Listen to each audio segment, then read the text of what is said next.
Okay, so as you can see, yes. Okay, so as you can see on my screen, our last session, what we actually discussed, we were working on the RDS server and configuring applications over the Beyond Trust console, and we configured one of the simple application like just login page, along with the username, the password, and that's it. Okay, so there are some complex applications as well, like there's some time of asking login password and the you know you can say the third option maybe sometimes domain and some other things they ask so three task based application sometimes they configure on the over the login pages some of the controls, so in such a way we can set up the things. We will discuss. And also there is a thick client application, one of the any of the thick client application, how we can configure. Will work on this one as well. So after this application site we just completed, and then move towards to dedicated mapping, like what is a one-to-one mapping and how we can achieve this one-to-one mapping. So yeah, there's also there is a service account mapping as well. We can manage the service accounts like applications accounts that are running Windows applications, Windows services at the backend. So we can manage this one as well. Okay, so yeah, let's start. So any question regarding the last integration or implementation, or just if you want to me over to get through your overview the last configuration.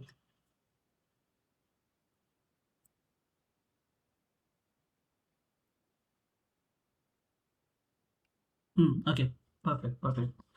Yeah, the main part is scripting actually. Somehow the scripting is maybe worst part when you are creating scripts. So it can create some issues like. Okay, let me just log in with the RDS server. We have our RDS server with 225 should connect. No, 224. So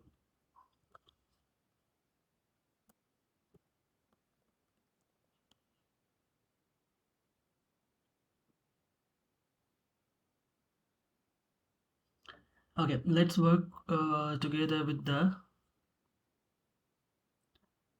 thick client application. So look, we can configure multiple thick clients applications in the console, but one of the rare or one of the common thick client application most of the times customer use, or the most of the infrastructure they use actually it's SSMS, the studio application for the SQL. So because they want to configure the access of their SQL databases from Beyond Trust. So sometimes Beyond Trust doesn't offer the access of your databases in general. They provide you the password as I shown you in our last some sessions. When let me just open.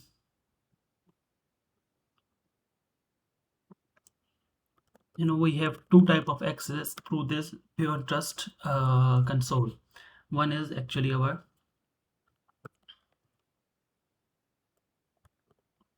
RDP. One is the actually RDP. Through RDP, you can get the RDP access of the Windows servers, Windows domain join or Windows non-domain join servers. And second is the SSH. So SSH can provide you the access of the Linux servers, Unix servers, and the Oracle level databases and XYZ.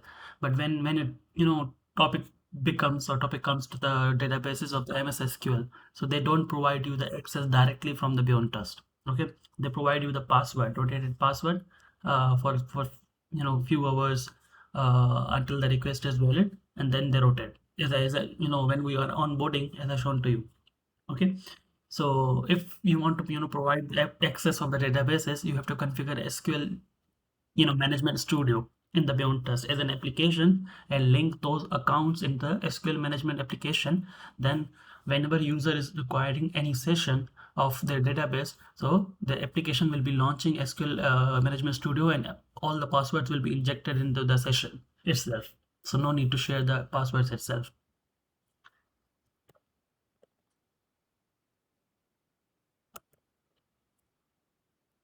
Let me just log in and show to you.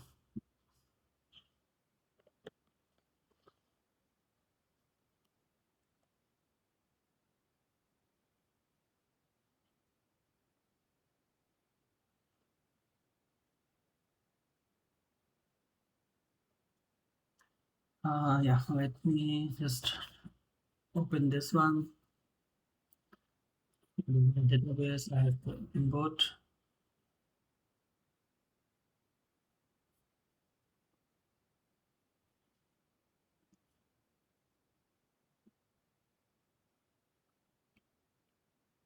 Yeah,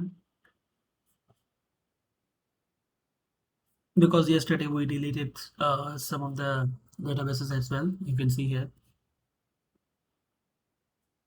and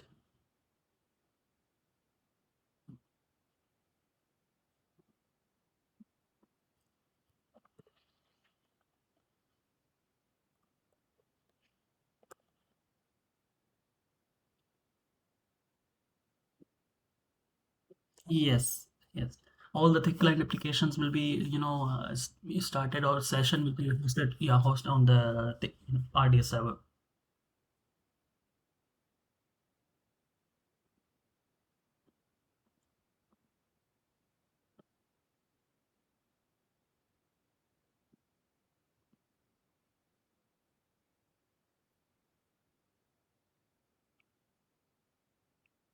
You can see when we onboard, SA account or all the database SQL login accounts, so they don't provide you the access through the Beyond directly.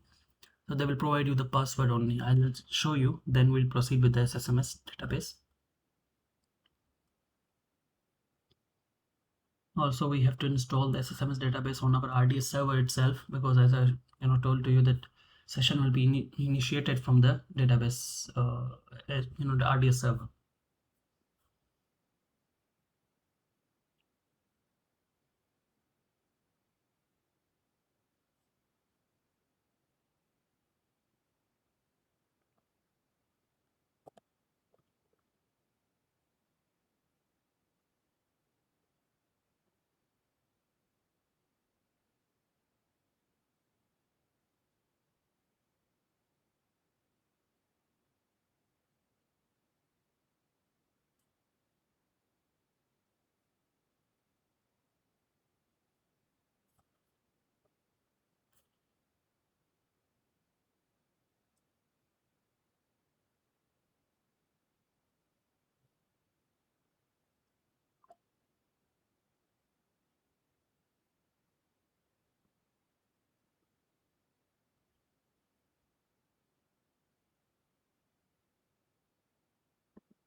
So it's downloading. Until it's download, let's go back to the, okay, password change is failed.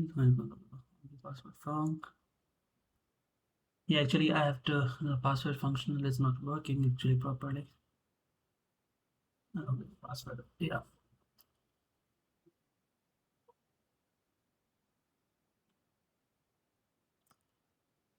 It changes the password of the. Yes, I was trying to change the password. So let me just show you.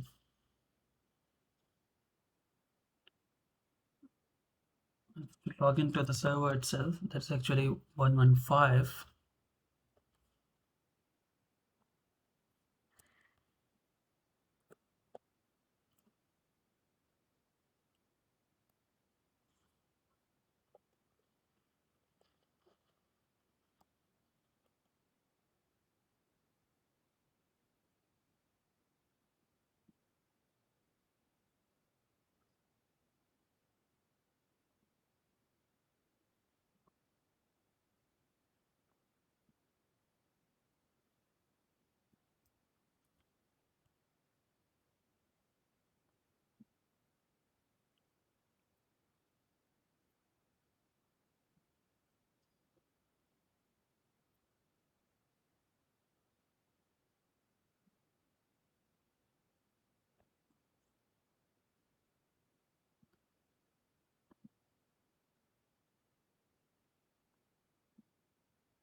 Okay, as you can see here in our logins, I created PAM functional account and SA account. So the PAM functional account, we actually deleted all the outward servers, so that's why it's not working properly. So let me just change the password,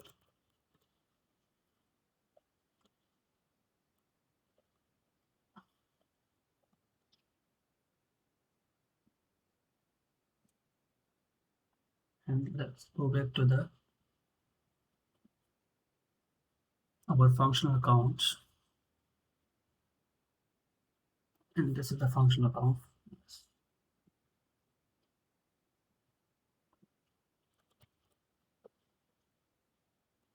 You will troubleshoot these kind of things, like when why password is not being changed, and uh, what is the error, whenever like this, click on view details, you will see the what is the error when it's initiating the password change. So it's regarding the PAM functional. So that's that. In such a way you can troubleshoot the things and just resolve the things whenever it's needed.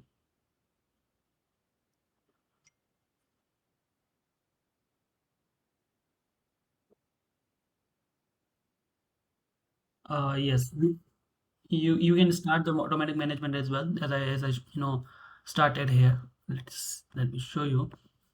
You can see beyond trust also it manage the functional account itself as well. So sometimes it's not when rotating the password of its itself, then probably functional will not work for the other accounts as well, because the other accounts require these conditions to be running for changing operations. Now you can see password change, completed, and now its testing is completed. So now I wanted to show you that when we go to the password save and try to get session as a user, okay, so we have two kind of options there. Either I can go get the session of RDP or SSH. Either I can just get the password of the to initiate the session outside of the PAN. Okay, so when you go to the local accounts, you will have like Linux accounts, Linux servers, where it they are offering like start session, SSH session through the PAN. Okay, but when you are going for the database like this, okay, SA account like database, so they will not providing you the session directly. They will providing you only the password that it rotates. Okay, so in such a way, so the session will be not hosting through the beyond trust, okay, for the databases. So if in case some customers want to manage the session of SSMS, or you can say the database itself as well. So you can configure SQL Studio as an application and link those applications with the database to initiate the session through the beyond trust itself. Okay, so that's the key requirement for the use case of the SQL Management Studio implementation. Okay, so let me just go back to the RDS server. Still, it's downloading. So let's just complete. And we have already script is there. Let me just show you as I last day shown to you. So as when with PS Automate utility, it comes by default SSMS database script. Okay. So what you have to do, just validate the installation location there. It's working in the same location, and then you can start the using this script. You can just run the session.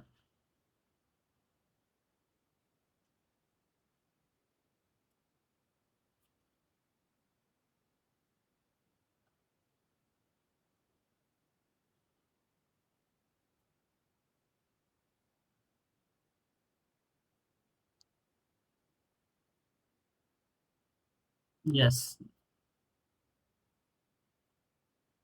but you have to initiate session somewhere to record the session. So that's why the RDS, like you can say that you are hosting on the RDS to initiate the like proxy session and then record the sessions for the auditing purposes.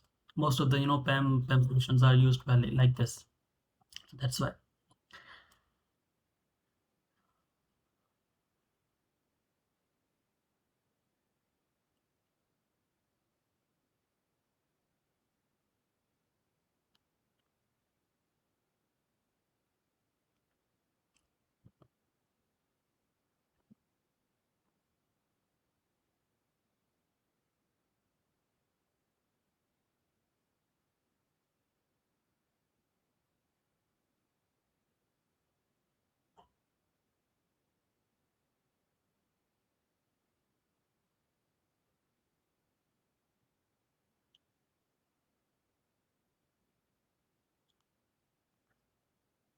until this to be completed, yeah, we have to implement, thick client application as an SSMS, okay, and then we'll work on the dedicated mapping itself as well.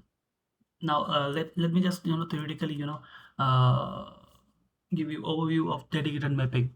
Look, for example,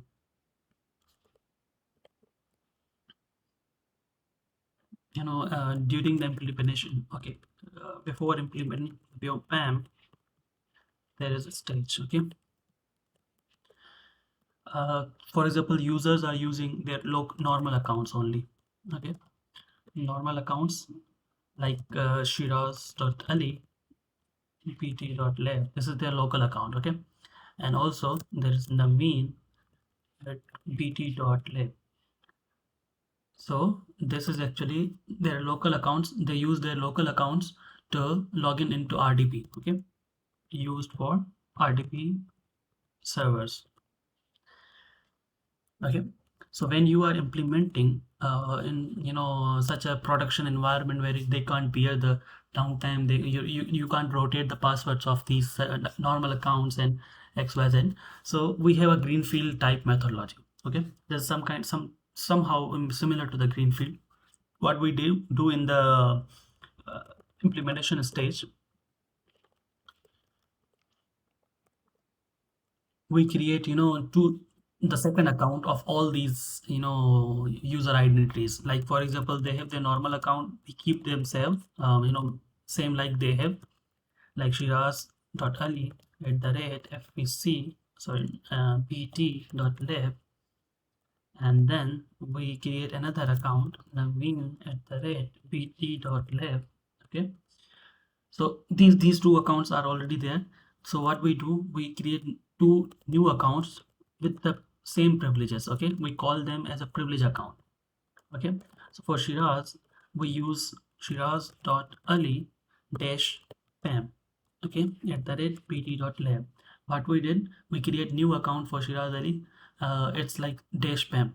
Okay, with some kind of suffix inside the username, and that suffix should be used for each account that we create for the each user account. Okay, so let me just show you. For Shiraz, we create a Shiraz Ali dash pam. With Naveen, we will use Naveen at the dash pam at the rate bt.lab. So what we did, actually we created two accounts, one for the Shiraz, one for Naveen, with the dash pam suffix. Okay, suffix should be the same. Okay, suffix or prefix, you can whatever you can use, it's up to you. But we are using here the suffix. Okay, so what we did, we created two accounts. We assigned the same privileges to the new privilege accounts as well. And what we next will do, we'll onboard these accounts.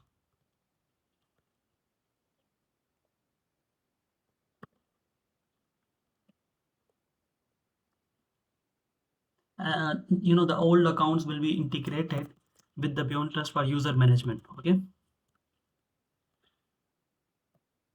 Beyond Trust console only. So what we do, we implement our these accounts as an login accounts in the Beyond Trust console, web console, and these accounts will be used for the onboarding into the Beyond Trust PAM and getting RDP sessions, launching RDP sessions. Okay, so after this, what we will do, we'll perform mapping. Okay, after implementing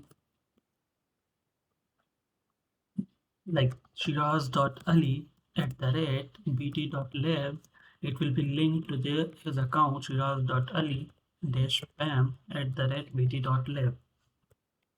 And in the same way, Naveen at the rate bt.lab, it will be linked to the Naveen dash pam at the rate bt.lab. Okay, so whenever user is trying to log in Beyond Trust using this his normal account, so that account will only reflecting his dedicated account, one-to-one mapping mapped account. Okay, and so in the same way, like Naveen is logging with his normal account, he will be able to see their privilege account. And after just successfully implementing, we will ask customer, or we will ask most of the times AD account AD administrators to revoke the permissions of the login into the servers itself from their normal account. So all the permissions you can say that migrated from their normal account to the privilege account. And also there, we performed dedicated mapping here that we call as a one-to-one mapping.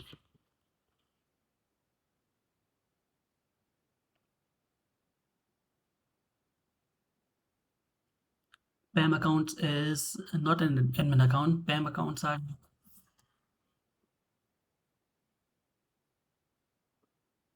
yeah. So the spam account will be like they have the privileges to getting RDP sessions, and those accounts will be managed by the Beyond Trust. And also those accounts will be linked only to their normal identity. Whenever they log in, they have the access to their accounts to getting session. Only they have the access. None, any of the administrator even have the access. We can achieve this actually.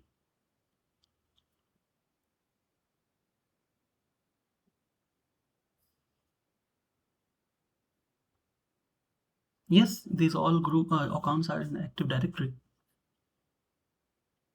So let me just show you. Let me log in and we'll achieve the dedicated mapping until the SSMS complete.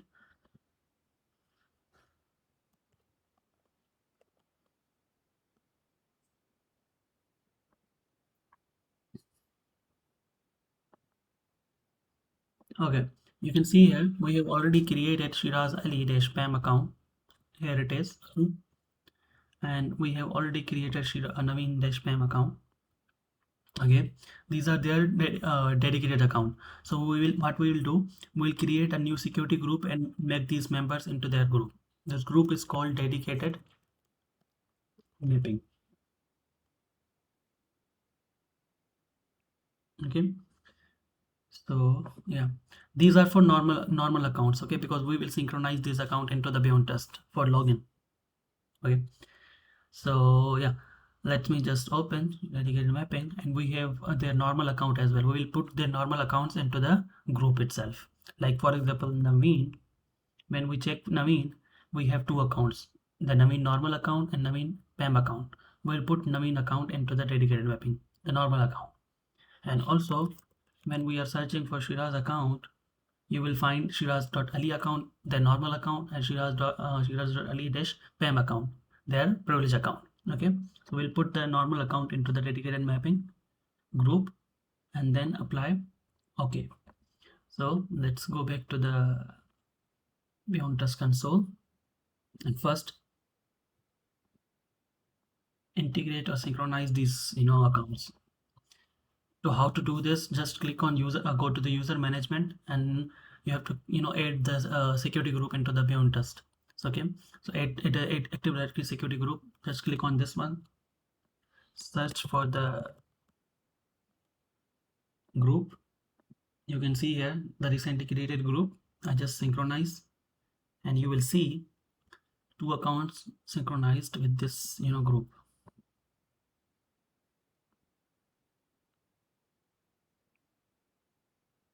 You can see Shiraz.ali and Naveen. So these are their normal accounts. So what we did, we provided access to their normal accounts to log in into the Beyond Trust.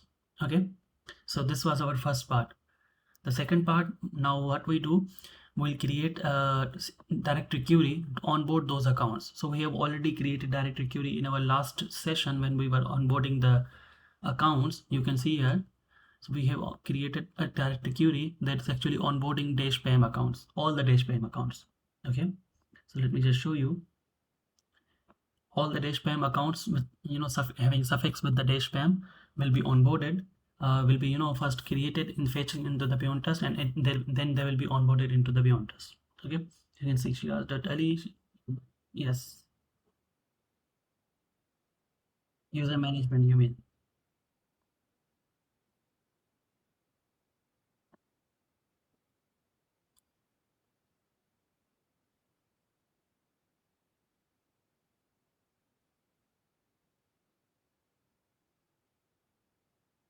Yes, we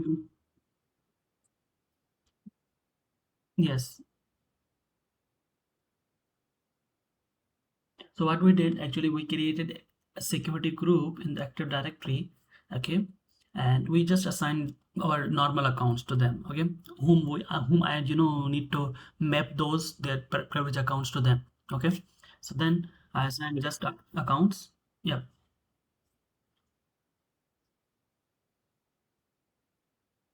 yes.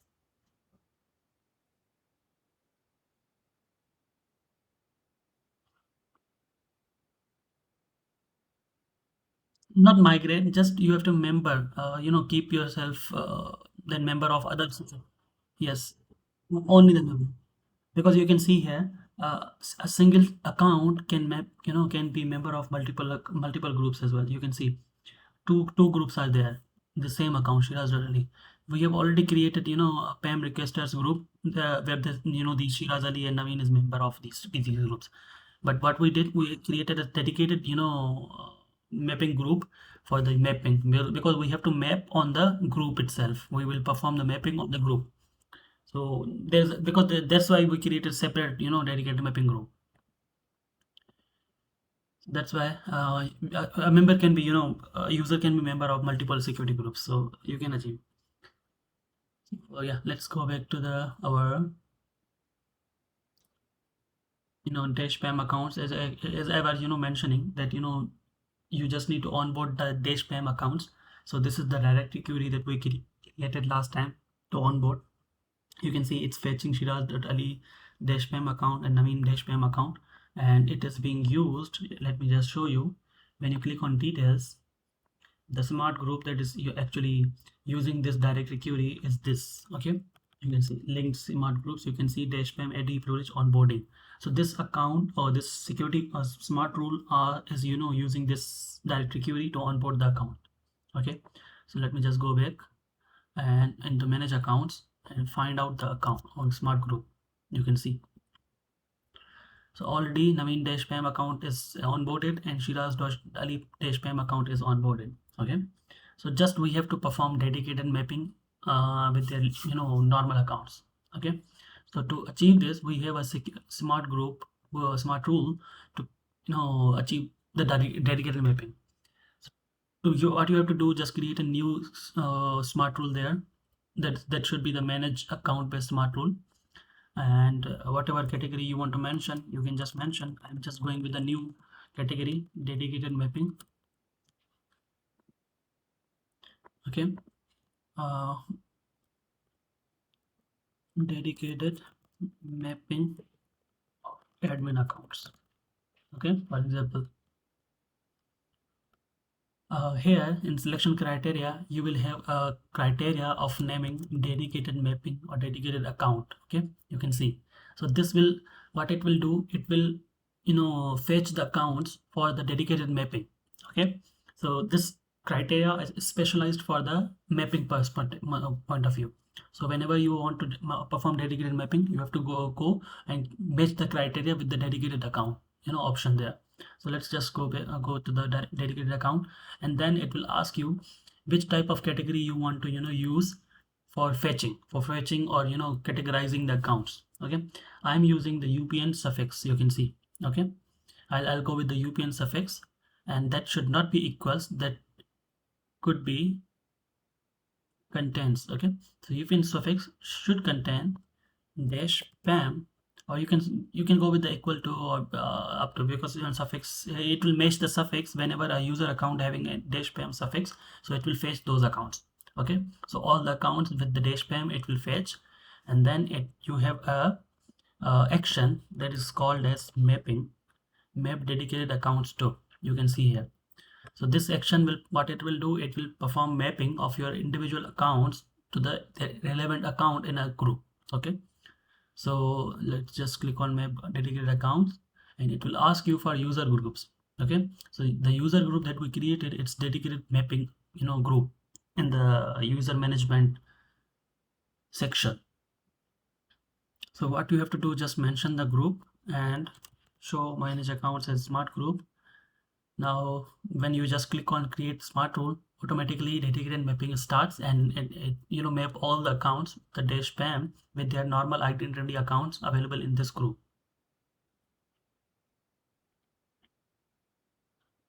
Let me show you. Create smart rule. Go to the view results. Just let's process.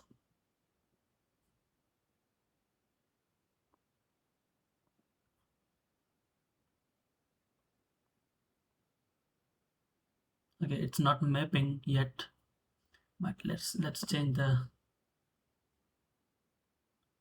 account name. Okay, with suffix. Okay, yeah, this one is we are going with the account name. So let's just change this UPN to account name with suffix dash pam, then save. View results. Now you can see it's fetching the accounts. Okay, how to view that, these accounts are mapped to the which users. There is a column here. You just need to go to the column chooser, and then you will see the map to the user. Okay, so just this column will identify that that account that you are seeing here, like Naveen dash Pam, it's mapped to which user. Okay, you can see Naveen dash Pam account, it's mapped to the Naveen user, and Shiraz.ali dash Pam account, it's mapped to the Shiraz.ali account. So it's called one-to-one mapping through the smart rule.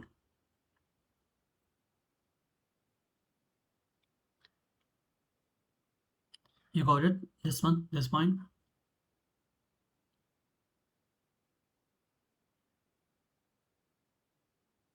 Yes, the Naveen dash Pam or Shiraz.ali dash Pam, these two accounts password will be rotated. In such a way we can start the rotation as well, but whenever we are going with the same accounts that are actually existing accounts in the operations, so we cannot rotate until we are confident that all the access are provided completely from the beyond trust.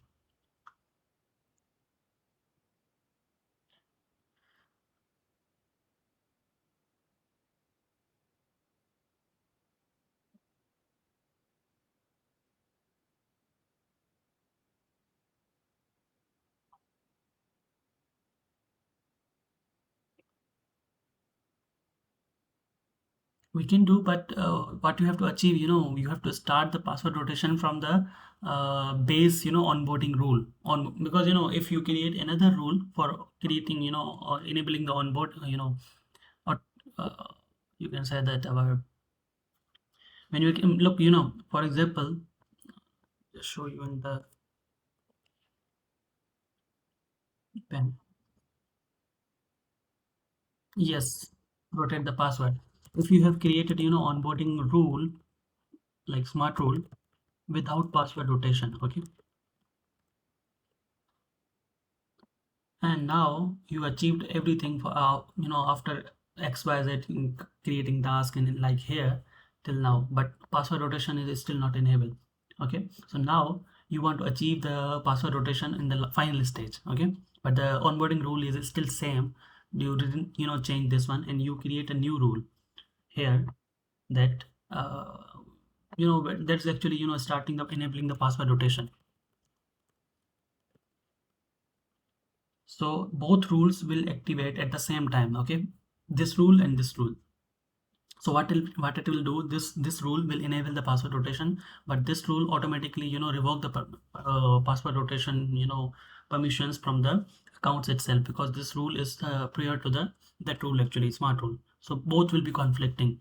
So to avoid any such kind of you can say that conflicting for the smart rules, better to always go with the same smart rule that you created. Just edit that same smart rule, and make some setting changes there. That's it.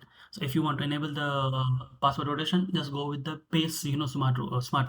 Now what you how you can achieve this, just you have to identify that which smart rule is onboarding the server account into the beyond trust. So then you can achieve this by modifying the settings in the same smart rule, because you account can be member of multiple smart rules. Okay, so you have to identify that that account is actually member of which smart rule that is actually performing onboarding.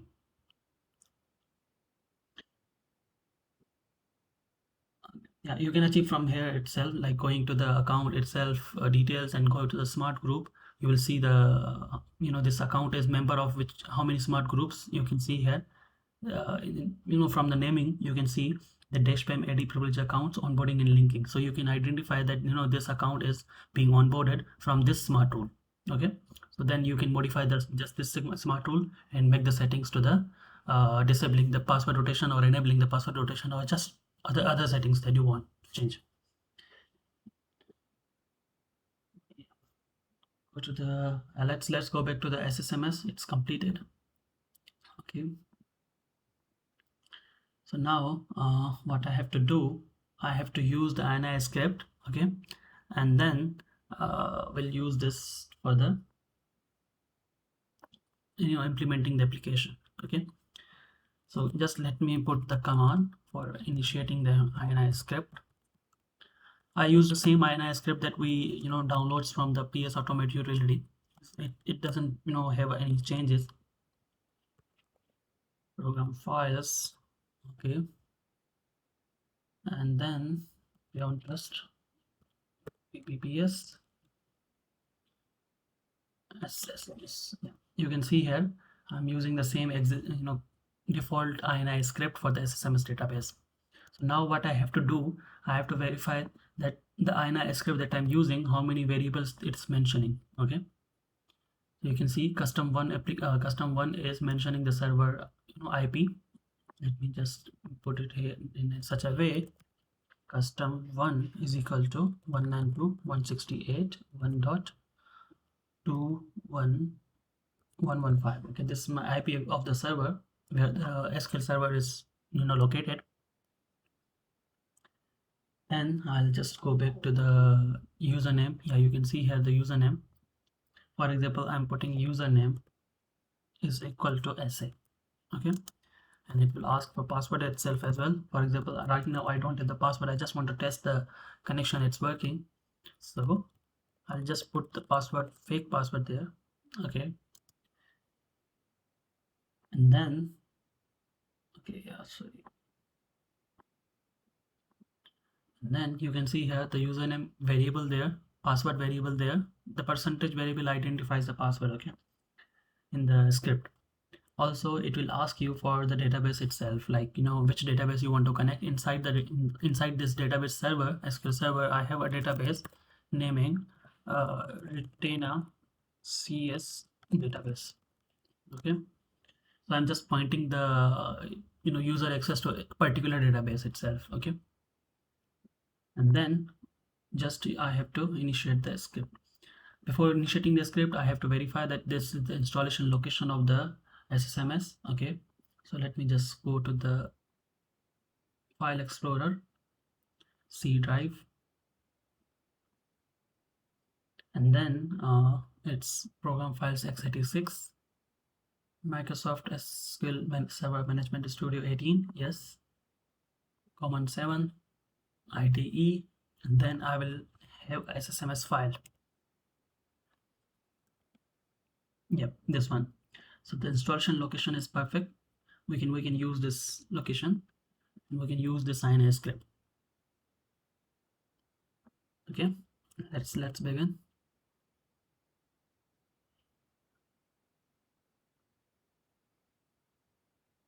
You can identify that the script is running at the down or not. Let me just open. Okay, one thing I missed actually. We are using the utility named PWS UApp. We have to use the PS Automate utility because this INI script runs with the PS Automate utility. So let me switch back to the PS Automate.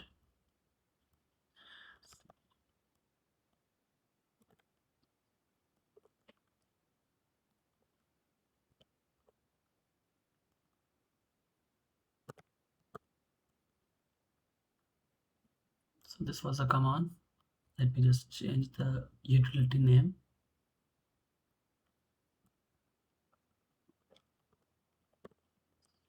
Okay. You can see when I launching the command, so it's starting my SQL Management Studio, and after just launching, yeah, no, PS Automate it's the new one, but the PWS UAP it's the old one.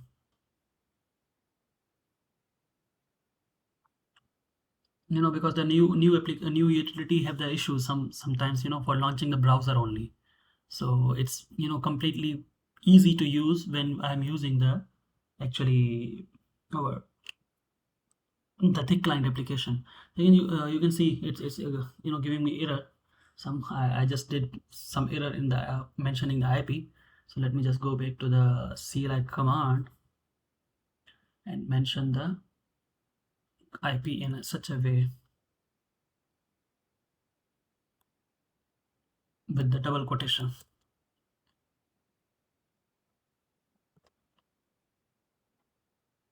Okay, because already is there. Let me just close the script. But the script is running. Okay, the script is injecting the credentials, so we can use this script. Okay, so let's just create directly application in the beyond test and then test. Okay, so to create application, what you have to do, simply just you have to go to the configuration, application, and create a new application there, mentioning the application name SSMS, SSMS for aliasing. Okay, version 18, for example. Okay, and for application you have to mention the PS automate utility there. So what is the location? Just I have to verify. This is the location for PS automate utility. By default I have to copy, then I have to mention the PS automate utility name there itself as well to launching the utility.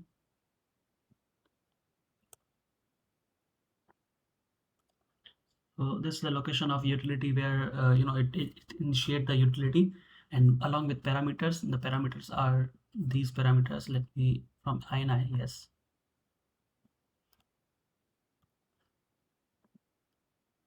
Okay, now here you can see I have username field. This username field is pointing to the username. There is actually SA. So I'll make this, you can see here, manage account username. Okay, so I'll just make username is equal to %u. What it will do, whenever I link this application to the any manage account, so it will use that manage account username as a username field to inject into the INI script. Okay, and also I have a custom one IP that's actually database itself. So I'll just use the manage assets IP. Okay, that will actually point the inject the automatic manage assets IP. Okay, %I, you can see password is same like %P.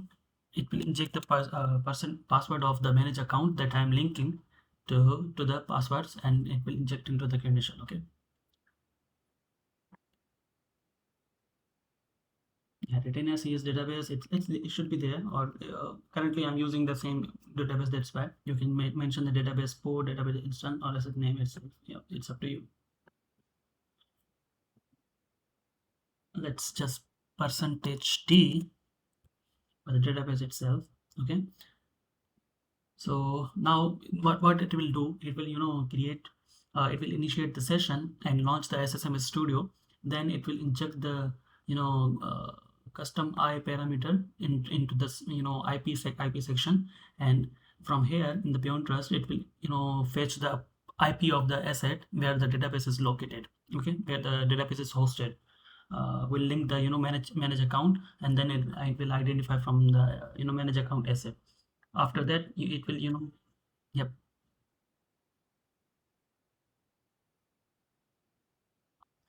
Because after creating application I have to link this application with some of the manage account there, then it will start application launching. This is I'm just creating application, but then I have to link this application into the manage accounts that I have, actually, that I want to use the manage accounts. So yeah, let's just directly go to the assigning the system. For the assigning system, I have to use the functional account and the RDS server. Okay, know any association and launching create application. Now this application is created, but I have to link this application to the manage account. The manage account that is actually that will be used for the SQL login. Okay, so I'll just go back to the all manage accounts and find out the SC account. You can see.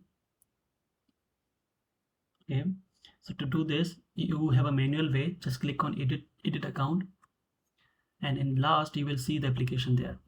So what you have to do, just go to the application and link this application. Okay, when you link, it's completely available to use. for the launching the session.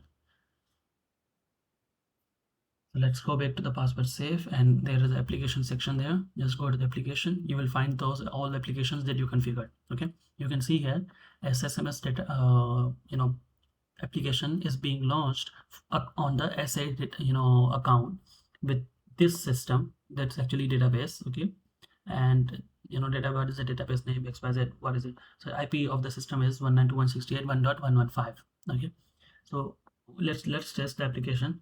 Just click on access, click on testing, start application session, and it will directly download me the RDB file. Okay, so that RDB file will be launching my all session inside the RDS server. Okay,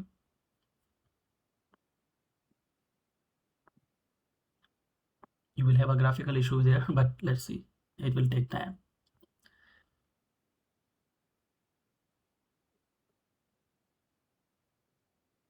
MFA for the user account or the login purposes only? Now we can link, but the problem is, we cannot link MFA with the manage accounts. We can link only the password safe console for MFA login.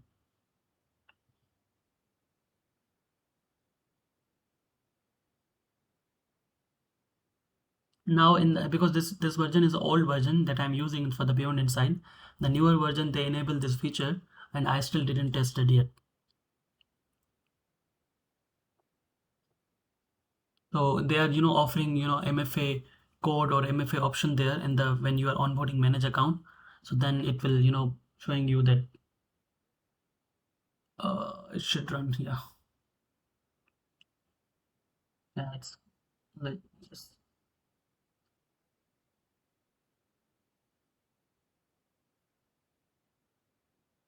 if the session is not being there, then I have to verify. Yeah, it's there, this one, because I'm using multiple screens. So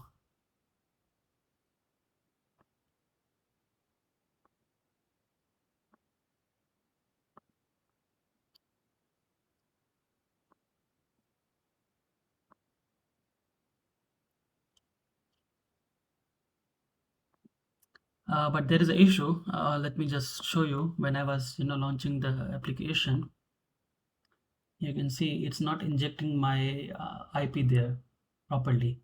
So what I have to do, I have to mention the IP there manually.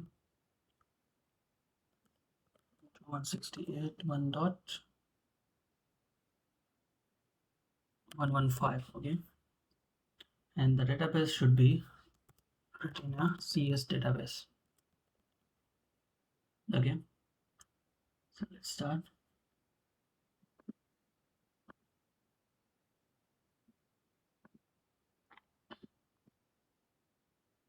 So I have to close this completely session.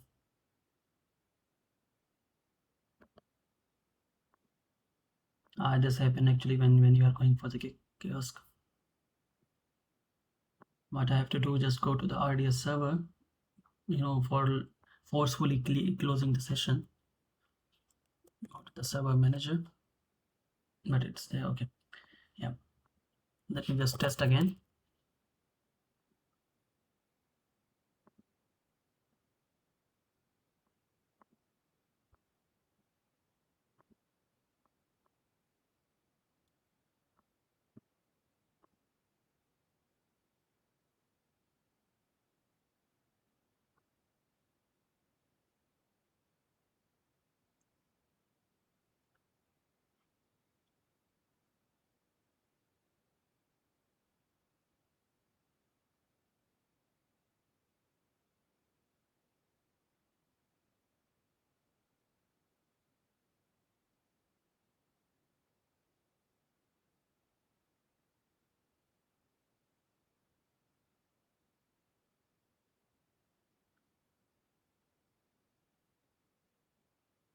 There's a RDS issue here. Let me just close the sessions, because we are only able to get the two sessions at the same time. So there are sessions running at the backend, I guess.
So it will show me the screen of SSMS on the second on my second screen. So I'll just drag this screen here.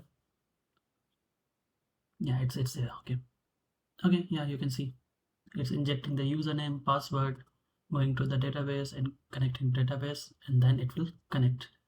But the problem is, look, option, trust server certificate, and then connect. The password is not working properly, so let me just see. 115 SA. Okay, this one is SA. Test password is working.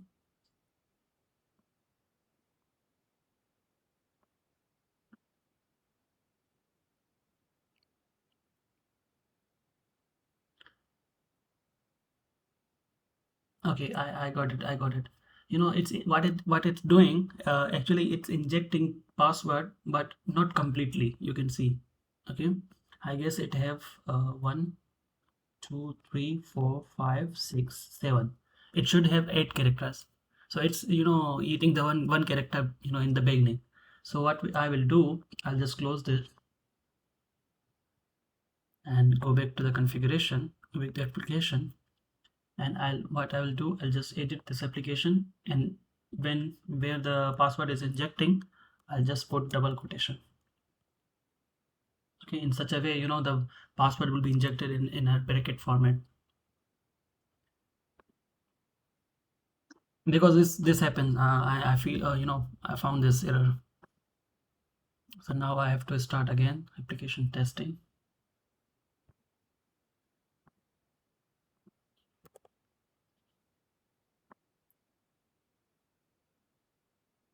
I have to initiate, connect.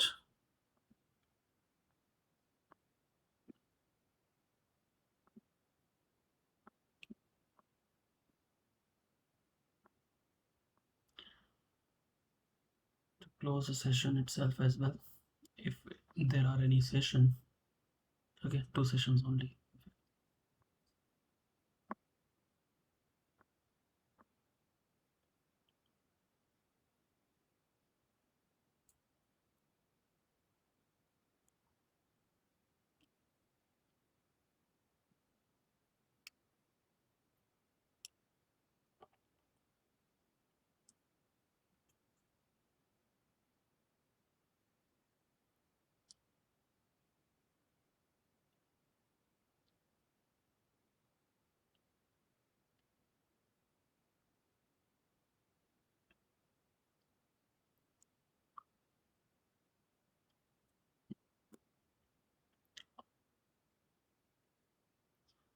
So waiting for it to just start the session.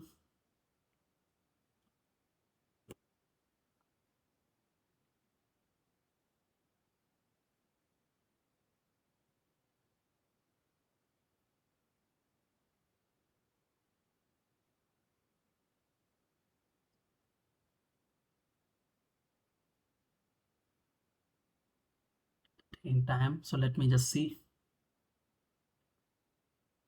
Okay, it's disconnected. Let me just log off and then log in again. Yeah.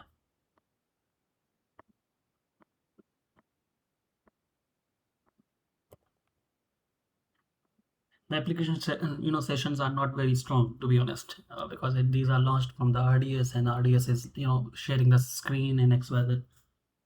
So it happens. Yeah.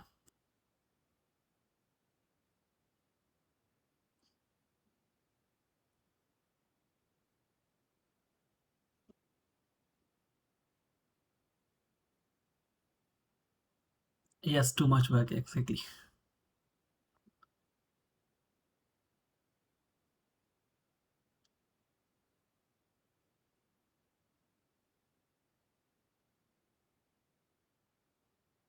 I never feel of found this issue 25 sessions per user or XYZ, because it depends on the CAL license. Actually, they have to initiate the CAL license, and then I guess it depends on the CAL capacity.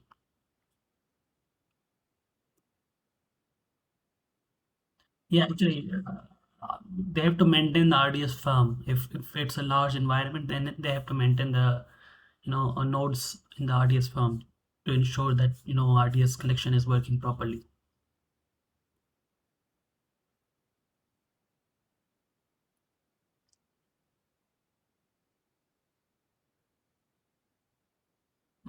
I know I never tested, but let's see. Yeah, I just tested on the on-prem environment, not from AWS, but yeah, it's there. You can see it's putting the IP, SA account, password, CS, and it should connect now, but it's not. So the problem is, with the password injection. That's it. I found this. Uh, Still, there is no any proper, solution to this issue. It's still raised with the Beyond Trust itself. 1, 2, 3, 4, 5, 6, 7, 8, 9.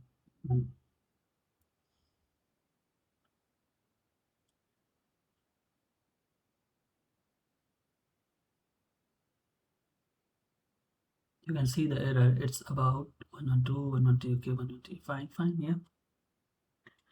You're not connecting properly just because of password is not properly injecting, but the way of implementing application is like same. You have to just use the SSMS application and injecting the credentials using the parameters that configured in the application INI script, and also in the Beyond Trust console BI, that like percentage %u, percentage %p, and XYZ.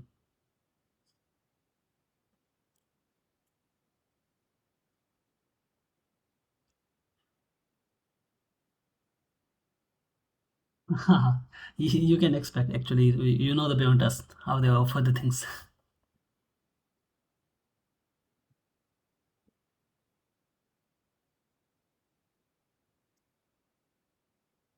Mhm.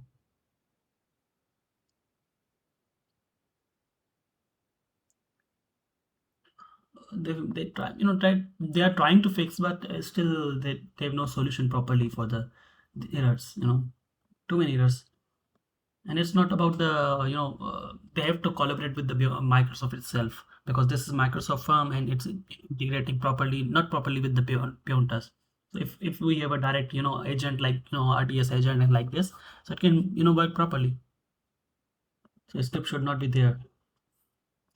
We'll see.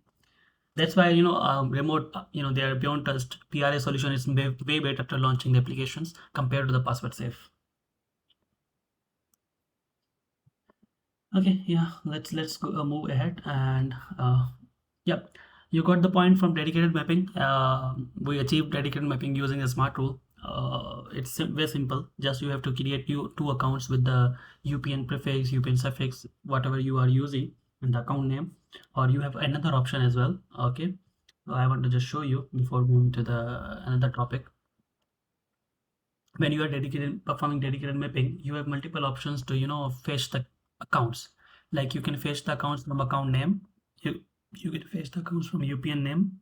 Okay, or you can go with the domain name, or the main thing, you can match the account with the directory attributes matching. What it will do, it will match the directory attributes like employee ID, employee number, employee attribute 1 2 3 XYZ, whatever, like email as well. So in Active Directory, if you configured here, let me just show you. For example, this is the account. When you are going to this account, and it should showing me the attributes there. It's not. Let me just view it.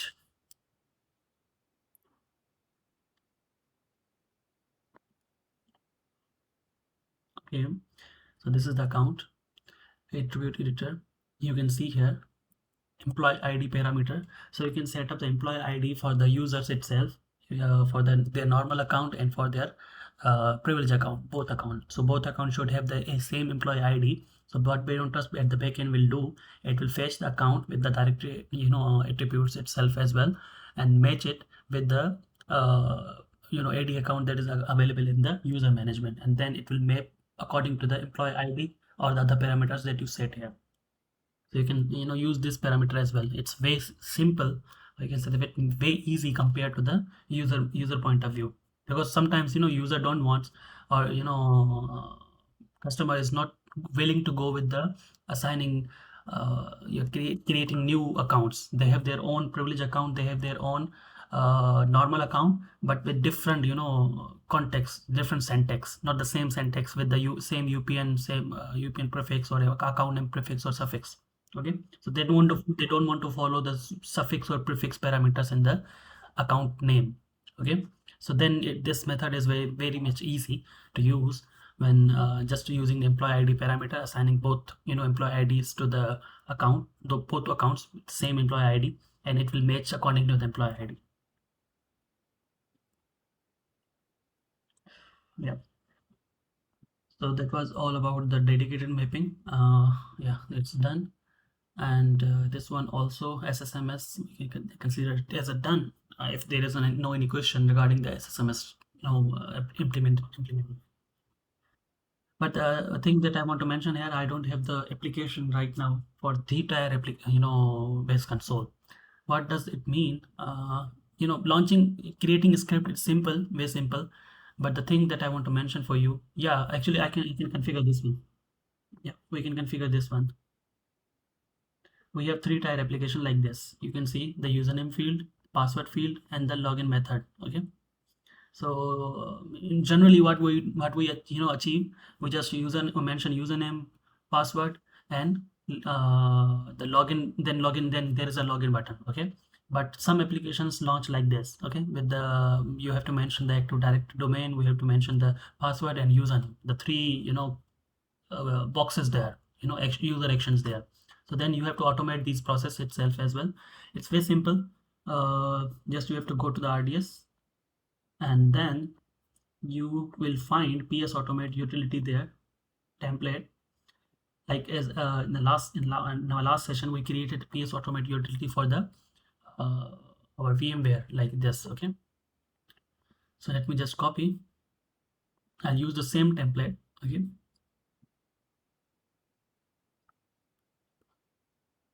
password safe,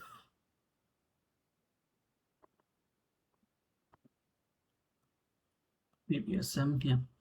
What I will do, I will use the same template to create the INI file, and I'll just make this name as a Beyond Insight console. Okay, inside the Beyond this one, I'll just make some changes like browser name. It should be the Chrome directly. I'm not putting any variables there. I'm just directly putting the values. Okay, so you can see browser name, I'm using Chrome. So what it will do, it will launch the Chrome browser from my RDS server, default location for the Chrome. What should be the target URL? I'm just putting target URL as a HTTPS 192.168, my Beyond Inside URL web console. Okay, so this is actually URL login console. And then what I will do, I will just use the my inspect browser inspect button there to identify the XPath value. Okay, for username field, I'll go with the copy XPath. Okay, just putting the input, marking the element of the input ID, and right click, copy, and copy XPath. You have to put it into the username field, the first task of the this parameter. Then I have to mention the password itself as well. I have to go back to the my Beyond Site console, marking the password box, and then inspect. This is the inspect of the input ID for the password. Just right click, copy, copy XPath, going back to the 224, yes, this one, and then putting the in double quotation. Okay, so this is for the password. Now there is a task 3. What I will do, I'll just copy this one and create a pattern here. Then this will be the task 4. Okay, so like this. So now this one will be uh, just click on the login to and right click here, inspect. Now this is actually, I have to copy XPath. Let me just create in such a way like first click here, inspect.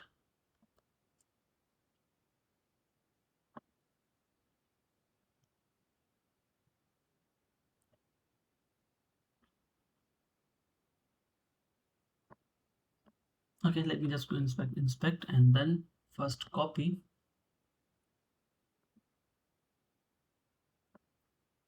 Not this one. Yeah, this one.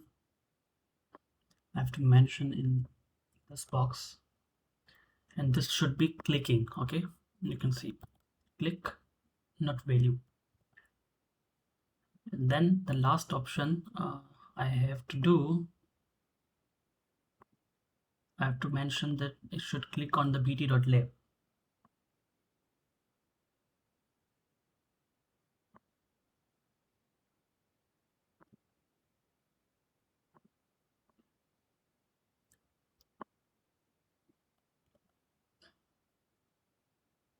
Okay,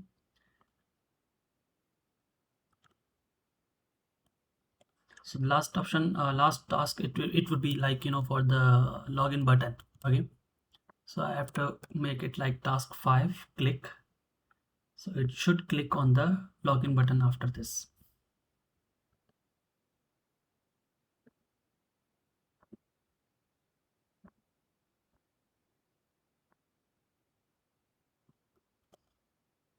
You can see. Okay, so now this is just time, what I did actually, I mentioned the location of the username box, then it will inject the username. Then I mentioned the password box, it will inject the password through this variable. Then it will click on the box for the clicking, launching the domains there. Okay, so it will click on the domain that I have, actually bt.lab, and then it will click on the login button. So that's it. In this process it will launch the complete application for me. So I'll just save this application. Any question on this scripting side?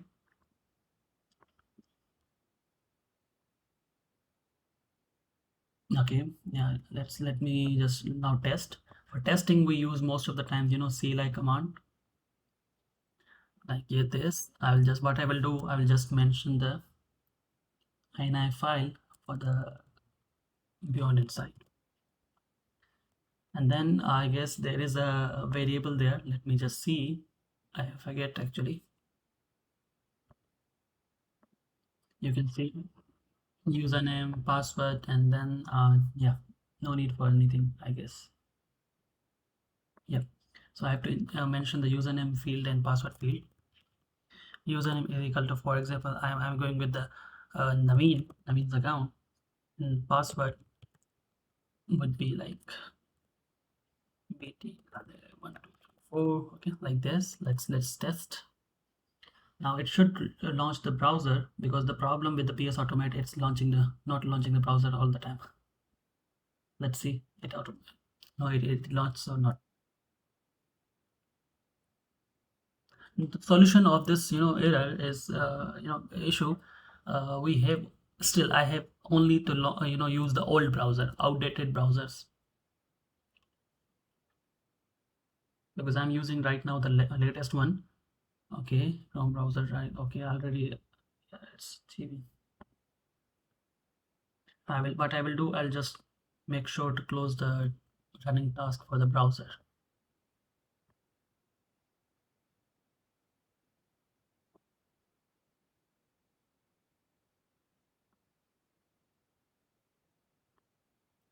Yeah, most of the customers don't use this, just because of complexity, and the main thing, the RDS scale license is way more costly for them.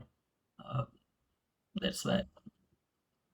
Yes, they want to the main task, or you can say that main concept of the launch, implementing the PAM, is just to launch the rotate the passwords and manage the accounts and manage the session. That's it. Okay, yeah, let's go back to our next topic then. Okay, it's about service account management. Yeah, so this concept also known as like best feature in the beyond test, but most of the customers hesitate to use this feature, but just because of they don't want to manage service accounts from the beyond test itself. Sometimes they have some issue, so all the services will be down, that those services that are being managed by the beyondtrust itself. So I'll just demonstrate how to achieve this thing. Okay, so let me just go back to the beyondtrust console, bt admin.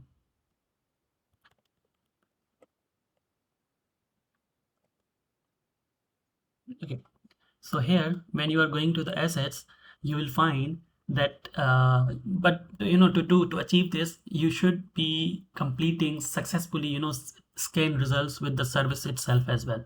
That's why we run the server scan against the services itself on the servers itself.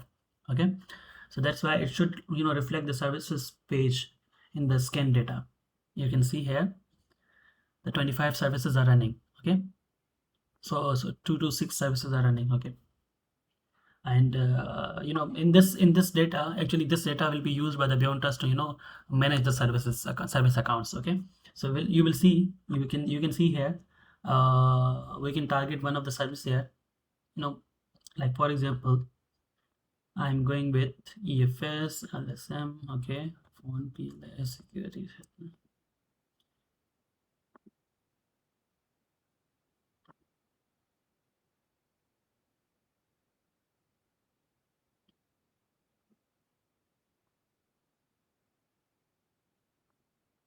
I'll just make this status as a running. I'll just use the active services there. Now active failed and active running services. Okay, yeah, this one. So for 84 services are running, you can see here, and I'll use the DHCP service like this for to be managed. Okay, you can target any service there. Okay, what I will do, I'll just go to the server, and this is the server that I'm targeting. Just close this one. I'll just show you services. Okay, first what we have to do, we have to change the login method to the AD account. Okay, so yeah, let's target any service there. Okay, I'm just targeting DHCP client there. Okay, I have to just go to the properties, and then you can see here the login method is with the local service. Okay, the local service account. So I want to use this as a AD account, AD service account. So let me just create an account in AD for service, DHCP service. Okay, so I'll just create a service account there.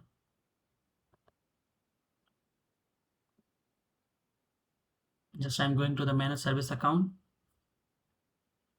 the user, and then DHCP SVC. Okay, DHCP.svc. I'm making this user DHCP.service. Next, mentioning password.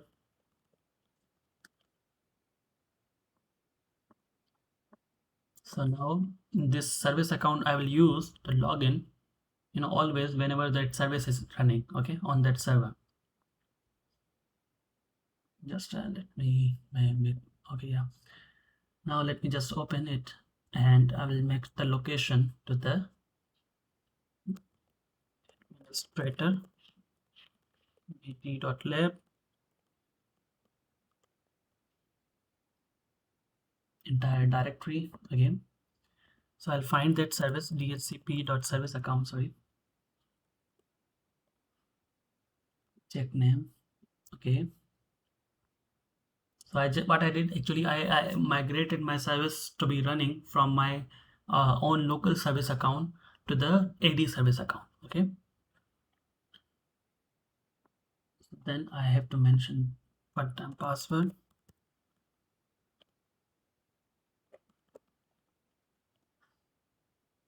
apply. Account service has been granted login as a right. Okay, the new login will not take effect. Yeah, I have to restart. That was the actually point. When you are changing the account or changing the password, you have rotated the password and you change the password, so it needs the restart. Okay, so let's just restart to reflect the changes. You can see here all the services will be restarted. Obviously, yes. Access is denied. Okay, yeah. but it's running. I guess, yeah, let's see. But the problem is, all the remaining services should be like dependency. There should be dependencies as well. Okay, let me target a service that doesn't have a dependency. Okay.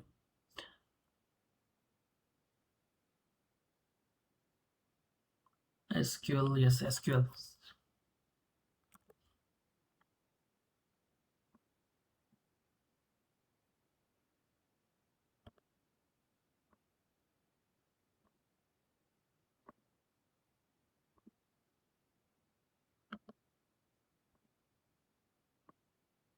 Yeah. So SQL browser have no any dependency. So let's just make this enable. Okay. Login method should be like svc dot, no, sorry, dhcp dot. The account is same. I'm using the dhcp dot svc. Okay.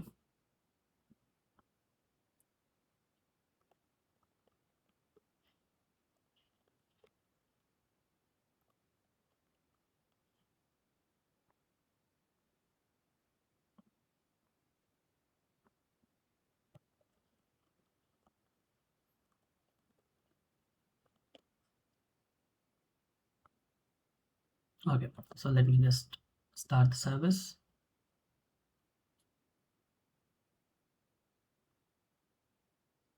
So service started. You can see it's running with my dhcp dot service account. Okay. So now what I have to do, I have to rerun this scan in the beyond test to reflect the changes. You can see here my service like SQL browser, it could be running as per the beyond trust with the old account. Let me just show you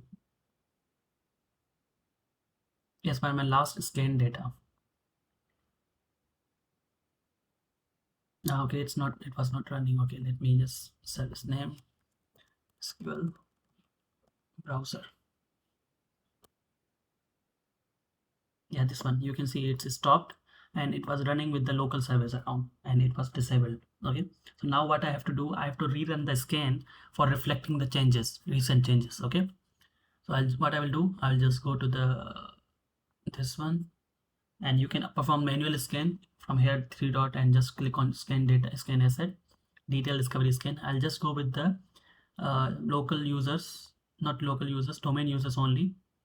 Okay, it's going only the services and the accounts only. Okay, so let me just go. It's targeting to this server, this agent account. It will use from Active Directory and service.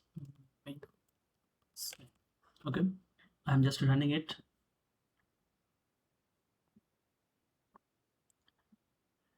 Okay, so until this to be completed, let me just go back to the task list. We're doing this one. Yeah.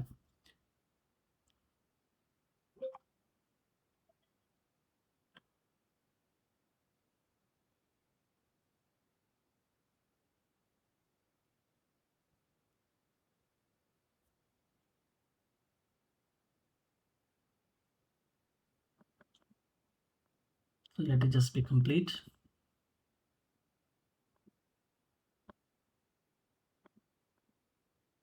So until this to be completed, I want to complete this task as well. The role-based role and permissions.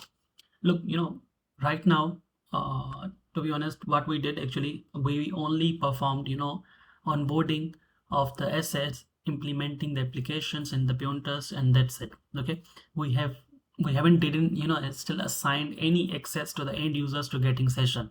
Okay, so to do this, to achieve this, we have role-based access. We can control the access for all the sessions, and we can assign the permissions to the, like as I was mentioning at that time, there's a third phase in the our implementation itself as well.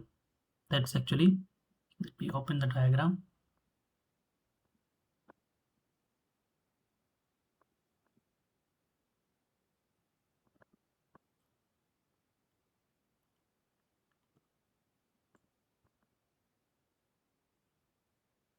Let's see. First task was building inventory, and based on the inventory, what we did actually, we onboarded systems, we onboarded accounts, and then we implemented applications and XYZ. Now everything is there.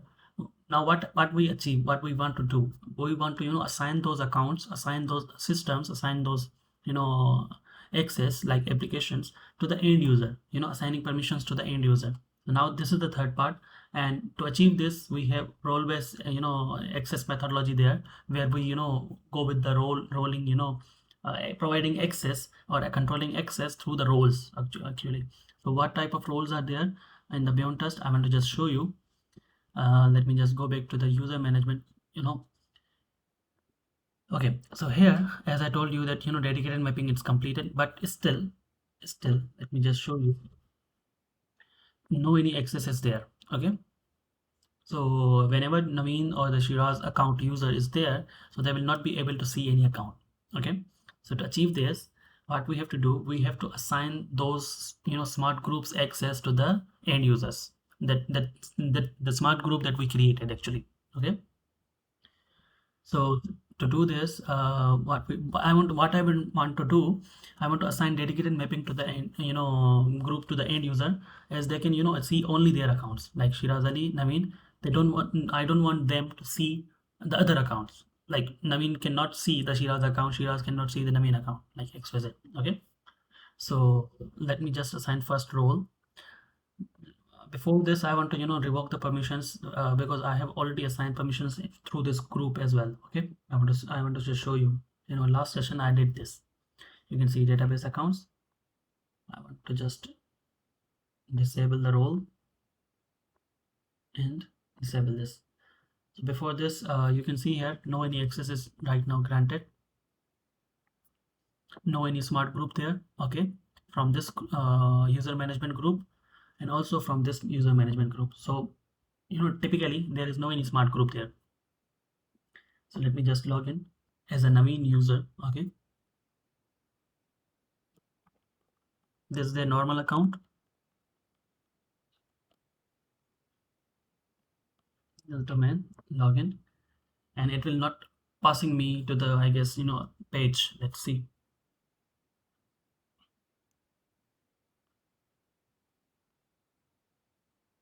Yeah. So why? Because there is no any account, or there is no any smart group there. Okay.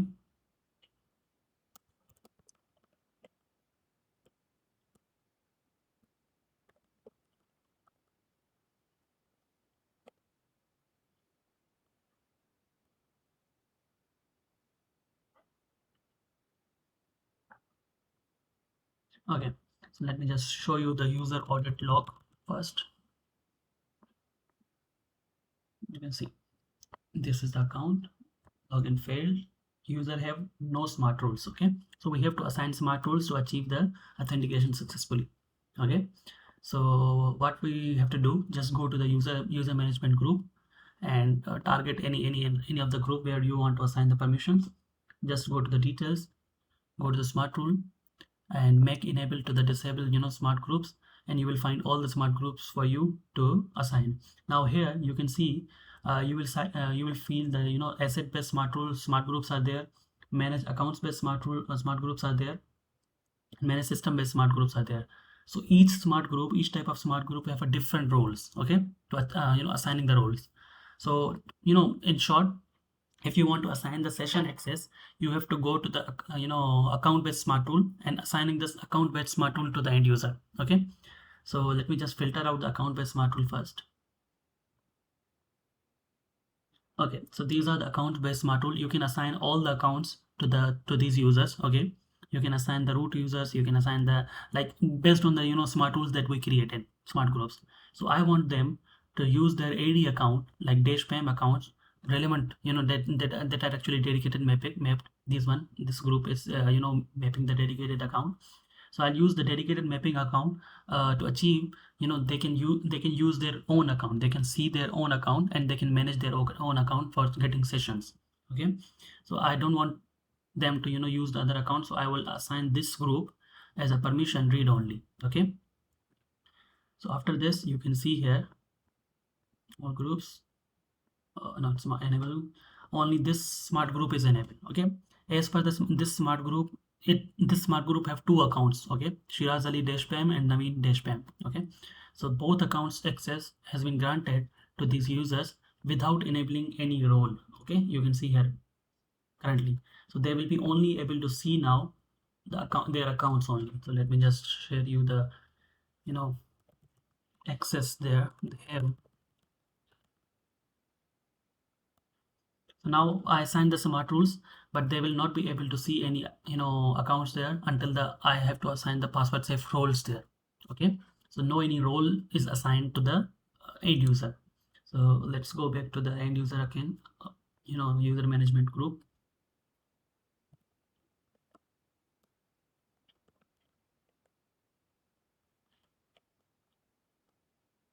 Okay, I got a mistake.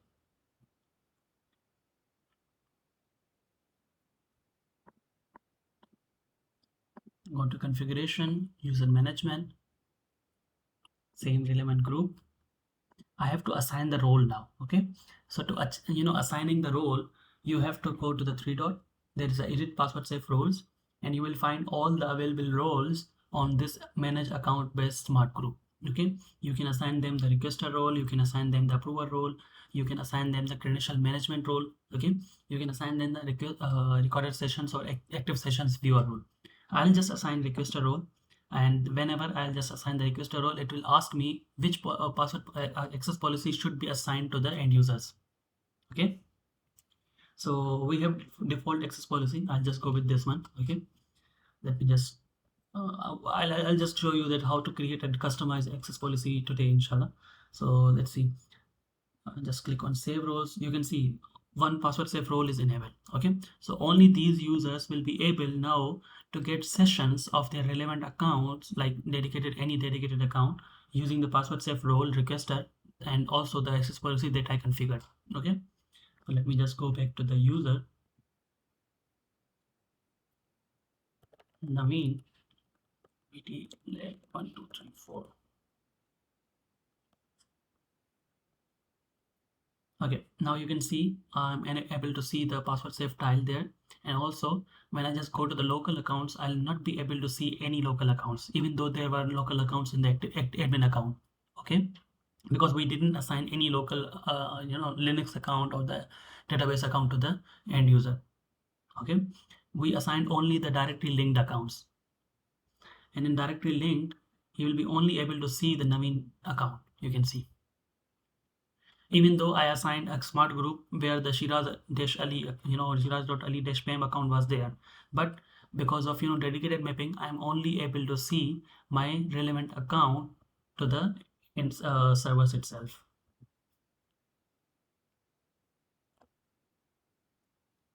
You got my point?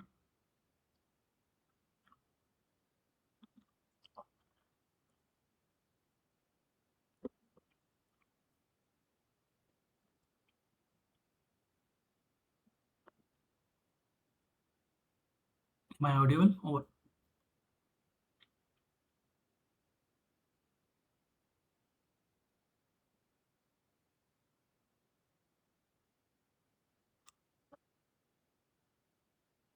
Okay, yeah. Let me just remind you. Look, till now what we achieved, we just onboarded. Okay, we onboarded the assets, we onboarded the system, we onboarded the applications, and all these things. We have to assign those applications, assign those systems, accounts access to the end users group to allow them to get the sessions, because currently we were using active admin account only. Okay, so for just open for assigning the roles or the access sessions, we always use the smart group. That's why we create a smart group to categorizing the assets, categorizing the accounts that we have actually. Okay, so just go to the configuration, go to user management. Okay, navigate to the user management group where the user is there, user account is there. Okay, then you have to assign the smart group, any smart group there that you want to assign, like asset account based smart rule, it should be there. So first enable the permissions, either it should be read only, either it should be full control based on the criteria. And then you have to just click on three dot edit password safe, and there will be multiple roles you can assign to the end users. Okay, you can assign requester role, you can assign approval role, you can assign credential management role, You can assign reviewer roles. Okay, whenever you are assigning a requester role, it will always ask you which password policy will be assigned to the end users whenever they are launching the session. Okay, they whenever they are requesting the session. Okay, so this access policy is by default there. We can customize multiple, creating access policy there. You can just assign one of the access policy there and just save this role. That's it. The end user will have, like, these users, Shiraz.Ali, Naveen will have their access to these accounts, like dedicated mapping, admin accounts, and also only they have their own, dedicated mapped accounts. As I can see, show you here, dedicated mapping group have two accounts, but Naveen was only able to see only their account because of dedicated mapping. Okay, so in this, they have, Naveen have their own access to this account, and also this account is linked to the multiple systems there. Jump server, Jump server database, RDA02. So he will have access to these three servers. Okay. Even when I go to the which one? Sorry.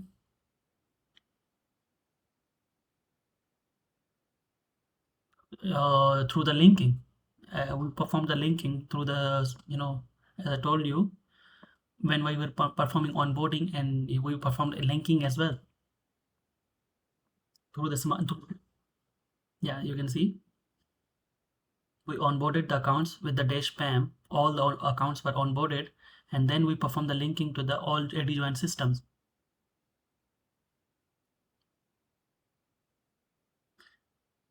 We performed this actually in our last session using the smart grid, just onboarding and linking. Because as I told you, we have to link the accounts, AD accounts, with the ID system in the Beyond Trust. Okay, so to achieve the solution.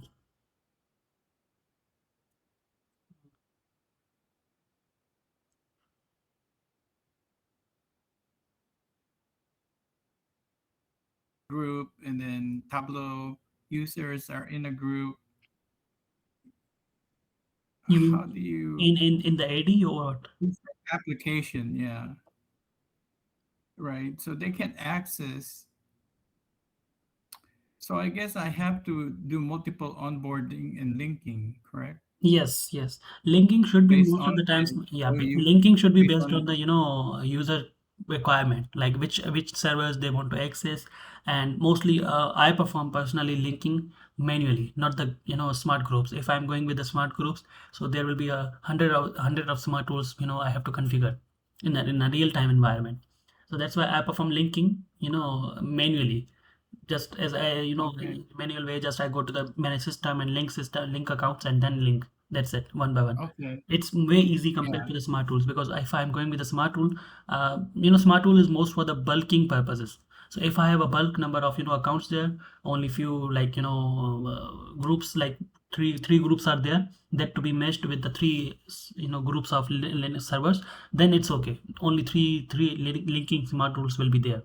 But if not, I have, different customized, linking for the each user, and there are hundred of users, so I have to create multiple, groups, security rules.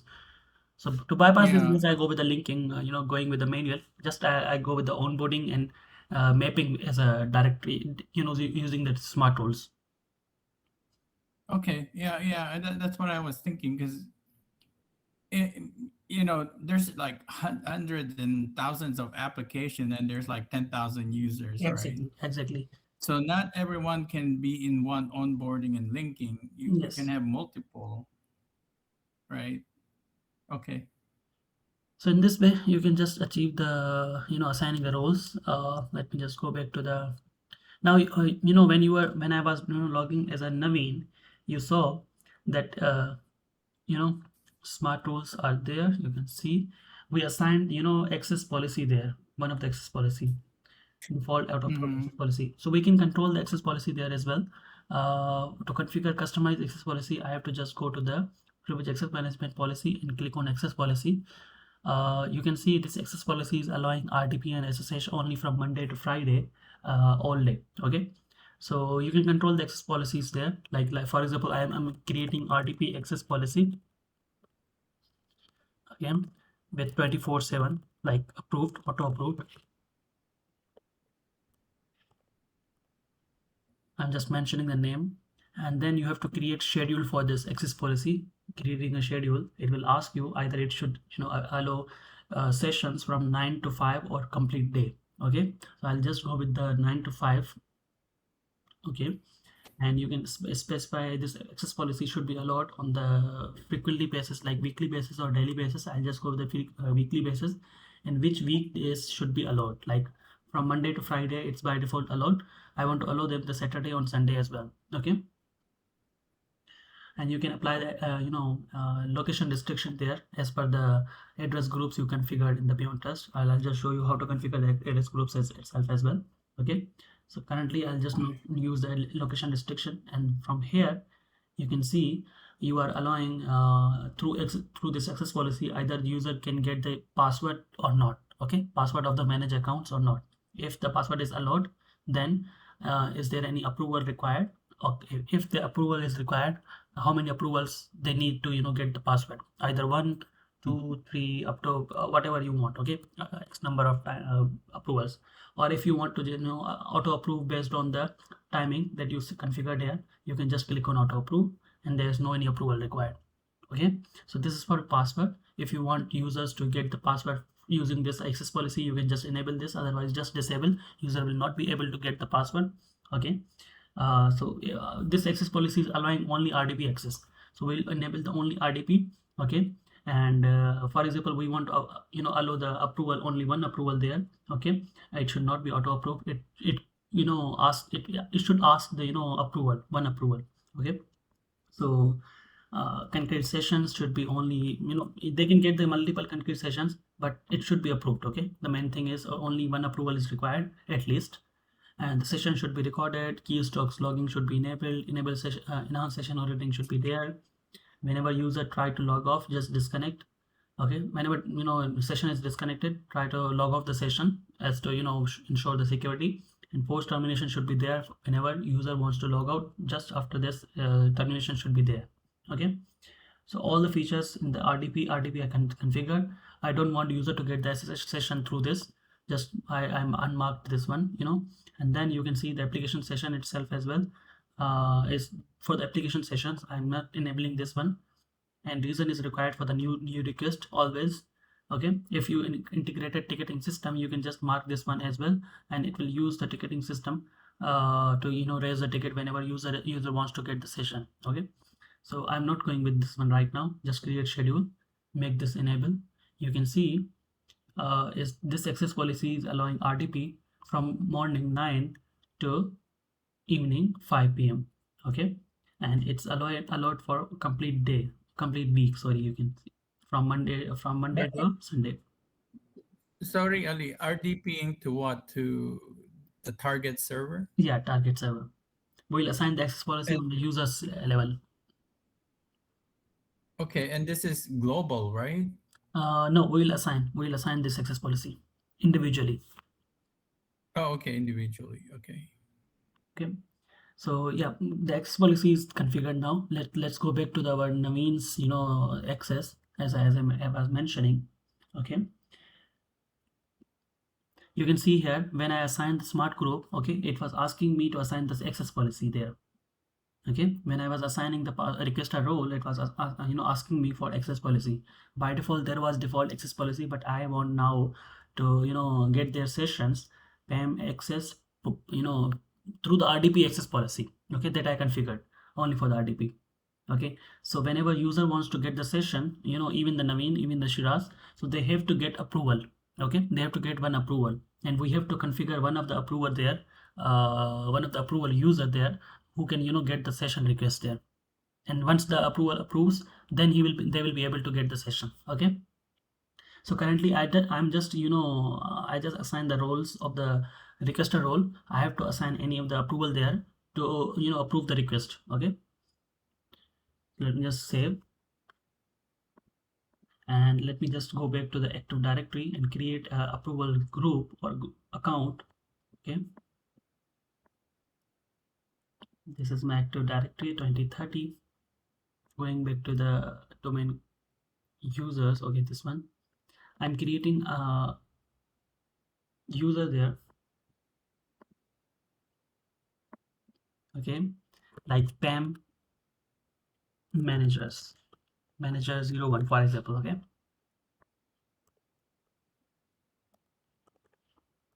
Now this is the user, okay, who I want to assign the rights to the approve the request, okay.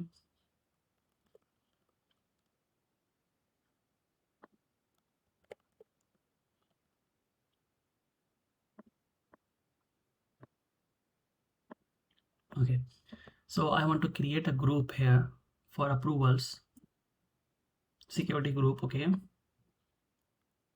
PAM approvers, and I want to assign this account PAM manager 01 as a member of this group.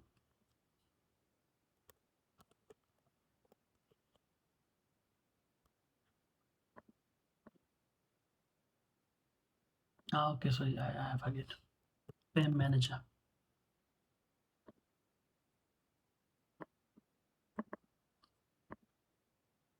Okay, so this PAM manager 01, I want to assign the rights of approving the request to this, PAM manager 01 account.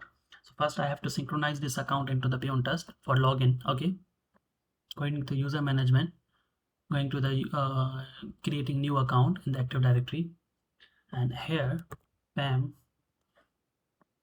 you can see PAM approvers, yeah, this one is mine, PAM approvers, you can see, and it will synchronize the user PAM manager 01. Okay, let me just show you. You can see, okay. So now I provided them the console access. I want to assign the roles of the approval. Okay, so to achieve this, I want to go to the smart group, and I want to assign the same smart group to approve the request. Okay, so the all accounts, dedicated mapping. Okay, this smart group was I was assigning to the Naveen and Shiraz group, okay, to get the session request, as a requester. So now I want to assign the approval role for this smart group. So I want to first assign the approval role, smart group there. Then I'll go back to the smart group, and then I will assign the password safe role as an approval. Okay. So now this user PAM manager 01 have rights to approve the request coming from this security group, okay, this sorry smart group, to approve the request. Okay,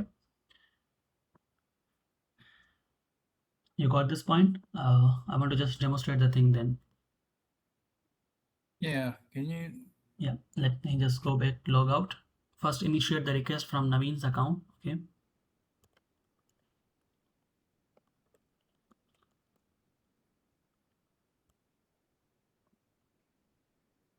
okay, now look, when I'm going to the directly linked accounts, loading all accounts, I have multiple account, my account, okay, with the multiple systems. I want to get session of this server, for example. So for this I have to click on access. I can submit the request, you can see, okay, to the server. So And you can't direct connect from here. I can direct connect, yes, but it requires direct connect is a different method. I will demonstrate this one later. I'm just showing you how can you submit the request today. I have to mention the reason, like for example, testing, and you can see here the access policy is showing the end user that this access policy will be used. RDP access policy auto approve. Okay. Mm-hmm. So once I submit, the request will be submitted for approval to approve. Okay. It will not give me the download link. So for the RDP console, because once the RDP approved or request approved, then I'll be able to get the RDP session. Okay, you can see in my request tab, in approved there is no any approved request. In my pending tab, you can see here I initiated the request to get the session of this server from my this account, Naveen dash PAM account. It's still pending. So this request goes to the PAM manager 01 to approve. Okay, so let's go back to the PAM manager 01. You can't send it through email. No, on the console of the Beyond Trust. Oh, okay. So you can see I have only approval tab. Okay, you can see.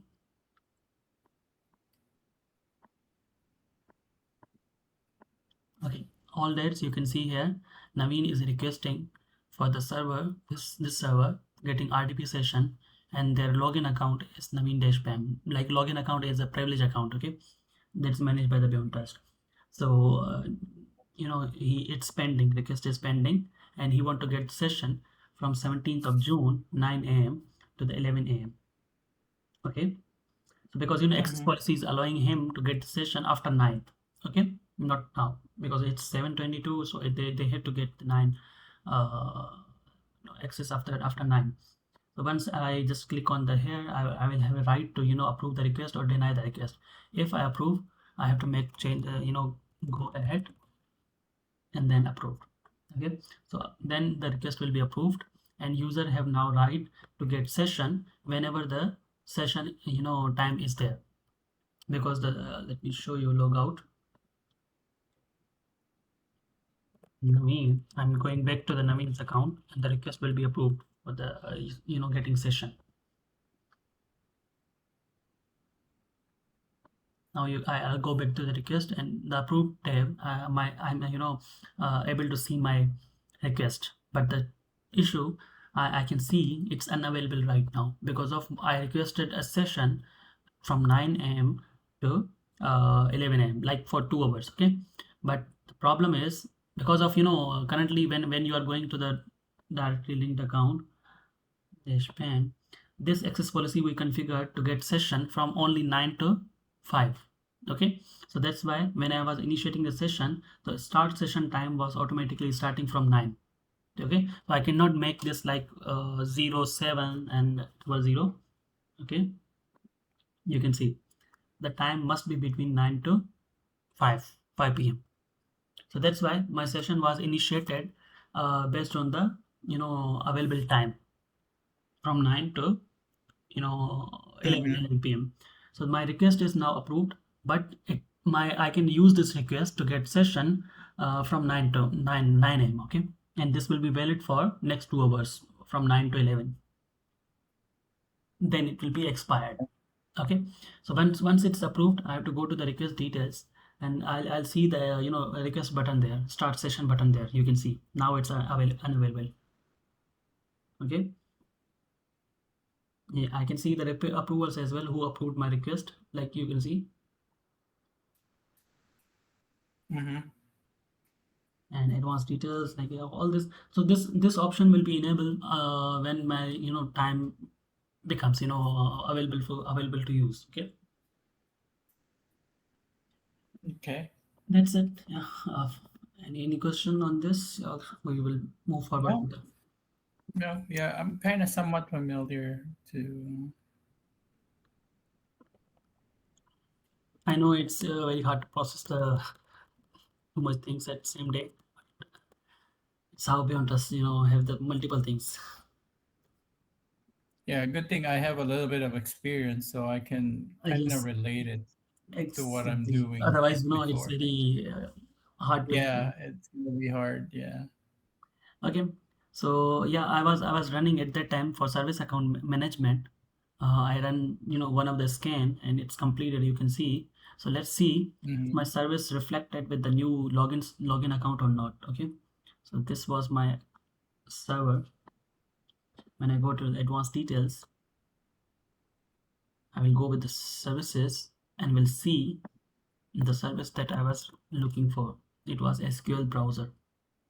Okay, so now Okay. It was DHCP, right? yeah, you Okay. can see now. No, service was SQL browser, but the account was service. Okay. Okay, because it doesn't have any dependency to run the service, so that's why.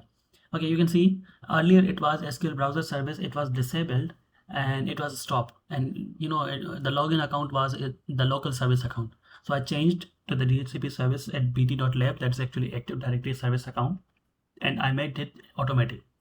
So it's now running and running under this login account. So I want to manage this account under the Beyond Trust. Okay, so let's go to the users. I want to see if service accounts are there. Yeah, yes, you can see it discovered the service account there itself. So I can onboard this account manually either from here or from the uh, not from here, sorry, I missed it. I have to onboard this account in another domain. Okay, so I will just use the manual method. Okay, just going to the domain, going to the advanced details, manage accounts, and now I have to create the account here. Okay, like dhcp.svc is my dhcp. Okay, so this is the username of this account, service account, and this is a UPN like bt.lab, and also this is the same account name. I configured some credentials. I have to mention the credential here, and then automatic password management. It should be under the Windows regular basis. Only I want to perform changing of this password of this account on a monthly basis. Okay, so let it be just on 16th June. Accounts disable arrest. No needed. Nothing, connection unlimited, and that's it. Just account is onboarded. Okay, so now account is there. I can just test the account. Test password is working. So now I want to manage this account. Okay, so this is auto managed, but the problem is this is service account. As I told you, the service account need restart after changing the password. Okay, so Correct. dhcp.service, this is the service account. So there is a propagation action in the service account. Let us go, and you will see the propagation action there. So once you go there, you have to assign the propagation action of the services and update services and restart. Okay, what it will do whenever your change occurs in the beyond trust, beyond trust changes the password, it immediately starts initiate the propagation action that we configure here. Okay, so the propagation action that we will configure the update settings and services and the restart. So whenever change occurs, it will restart the services. Okay, either you can go with the Mhm. latest discovery data, either you can go with the managed system based smart tool. You can assign the smart tool that have the service running with this service. Okay, you can, if you're using the single account running multiple services on multiple servers, so you can just assign the manage system based smart tool. But in case if you have latest updated inventory that I told you that in discovery data. Okay, so you can use that discovery data itself as well, that whenever where the service is running, so it will restart the service on the targeted server, after just restart manage this account. Okay, so let's see. Yeah, I'll go with the latest discovery data and assign propagation action. You can see. Okay, so what it will do, it will update the logon accounts passwords for matching the Windows services and restarting the services. Okay, so on the basis of latest discovery data, so the account is dhcp.svc, and Mhm. it will, based on the discovery data, it will restart this account on the restart this service that is done using this account on all the servers. Okay, so let me just perform change password operation. Let's see it's changing the service, it's restarting the service or not. Okay, this is the account. When I just click on change password, so after just changing the password, it should restart the service on a target system. Okay,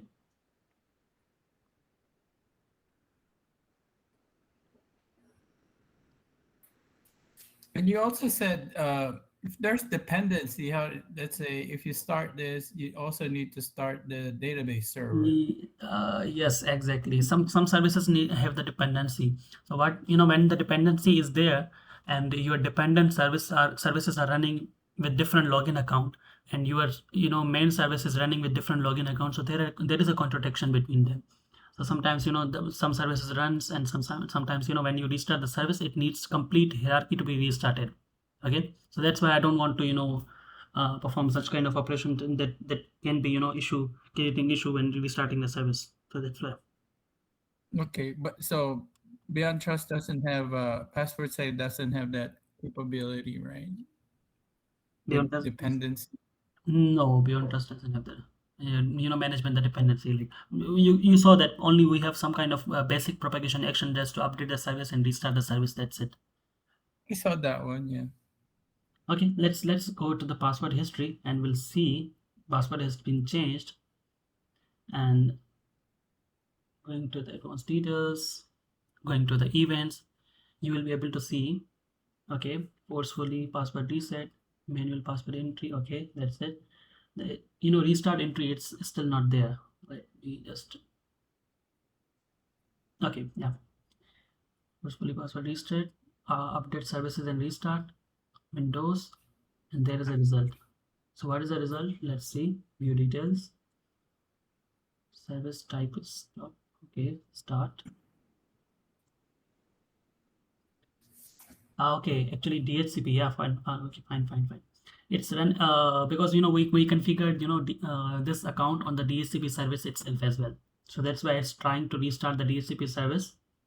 And yes, this service as well. I couldn't find it. Yeah, but the main thing partially completed. Okay, yeah, our main service was SQL browser. Okay, so it's successfully started. The service is restart partially completed, like because of it stopped the service, this one, and then it's restart the service successfully. Yes, yeah, result is success. So our target was achieved. We want to restart the service SQL browser, not all the services. Okay, so let me just go back to the service and show you. The service should be running with the account because password restart. Okay, refresh.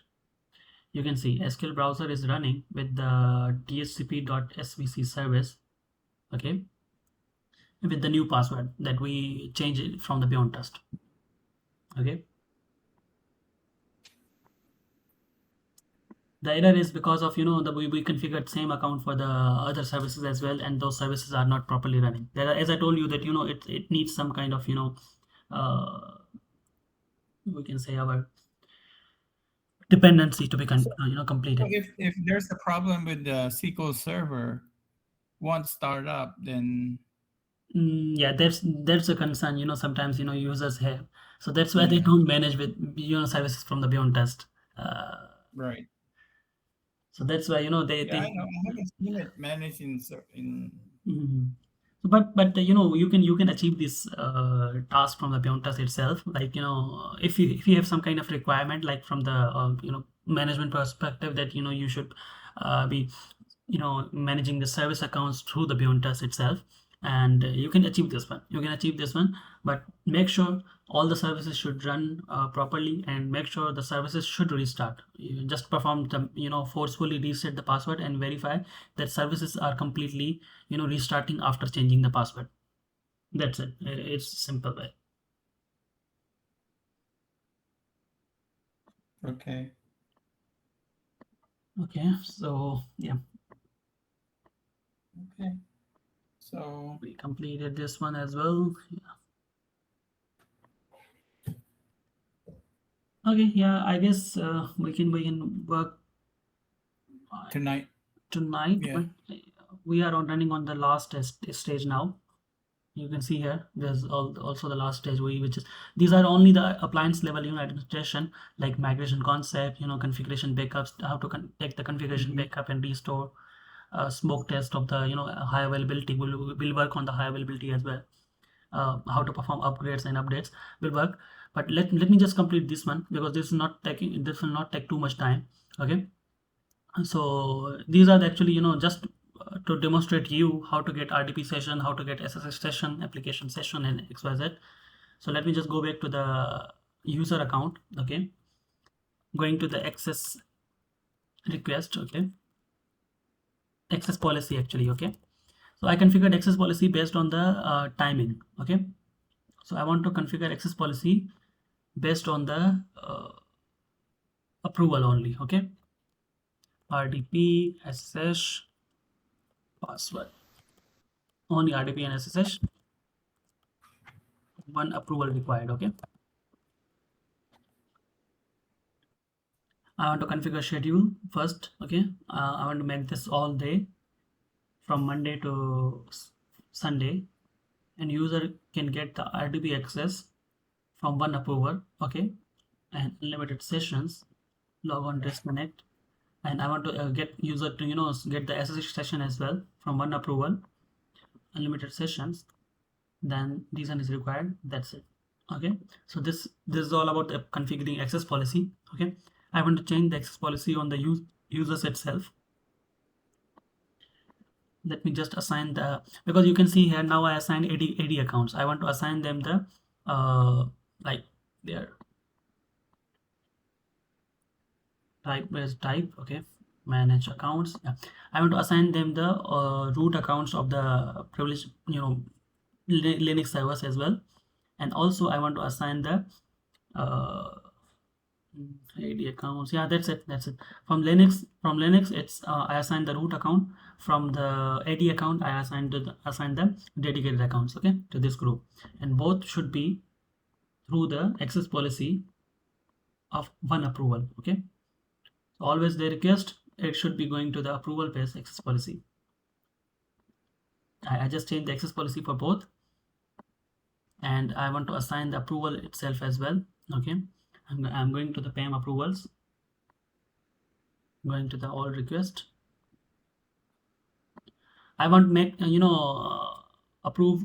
I want to make this a PAM approvers group to approve all the requests coming from all the users. Okay, all the accounts. So I'll just make this all manage account, as a read only access. Going back, I will assign approval role to all of the accounts there. Okay, not the specific group there. Just I'll make this unavailable and disable the request. So now what I did, I assigned all the accounts to this group PAM approvers as an approval role there, so he can approve any request coming from any account. Okay, not the, I just made it generalized. So let's just go back to the Naveen account.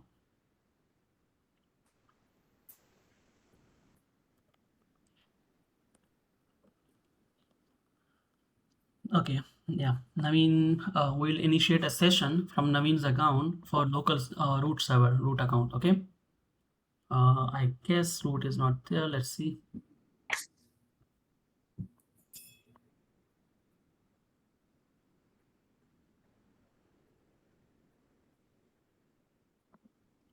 Okay, yeah, let me just go to the hold. Okay, okay, user can request a session, submit request. Okay, submit request, and now the session will be not initiated because of the access policy will go to the going my passing my request to the approval to approve.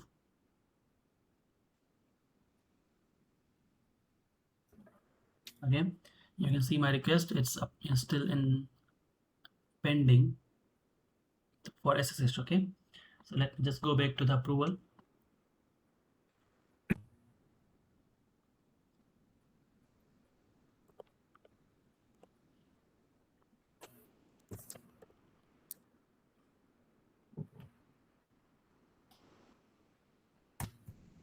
Okay, so there is a pending request, you can see. Okay, once I approve, passing the comments, so then user will be able to get session.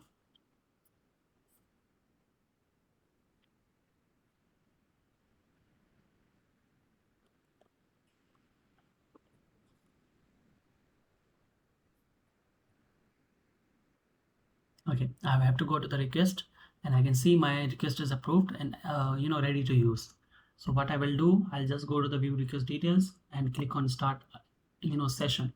So it will initiate my session through SSH command. Always I just forward this command to the putty or somewhere. Okay, I requested my session to the putty. So hopefully session will be not there because the user account is not the user, it's hold account, service account.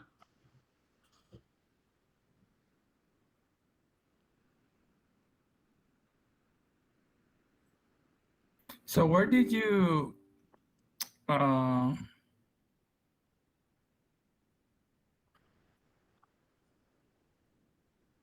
Yes, yes. when you start the session, how does it know that uh, you want to use putty? Ah, okay. Actually, my brown, by default, some nowadays, Windows is, forwarding requests from browsers to the clients. Like, my request initiate as a, like, let me show you. When I initiate the request, so it goes to the here new browser and launching SSH session like this. Okay, so whenever SSH request is there, so it passes the request, my SSH request from browser to the client that is relevant. Okay, my available client is putty on my system, so that's why it's passing my towards putty. Okay. If you have any other Yeah, if you have any besides other, putty, yes, you can configure it it. will open that, right? Yes, it will open then, but you can customize this as per your need.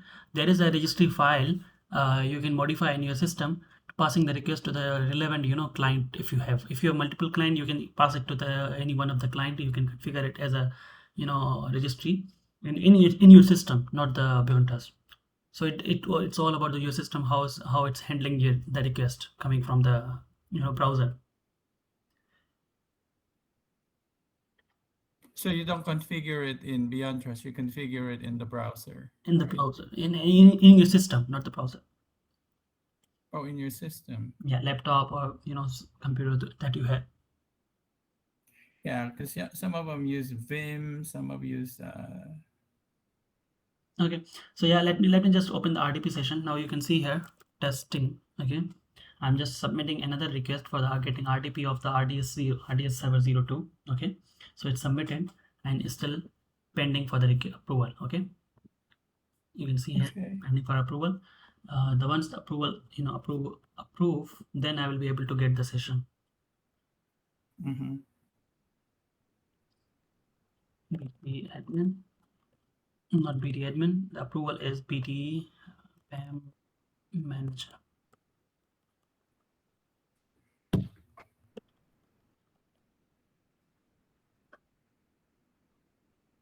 You can see it's pending. Okay, I have to approve and the request is approved. Now I'll be able to get the session. I have to go back to my user and I'll just see my request is approved and very ready to use. Just going to the request, start session. It will then download me the RDB file for one time. Okay, just I'll launch the file.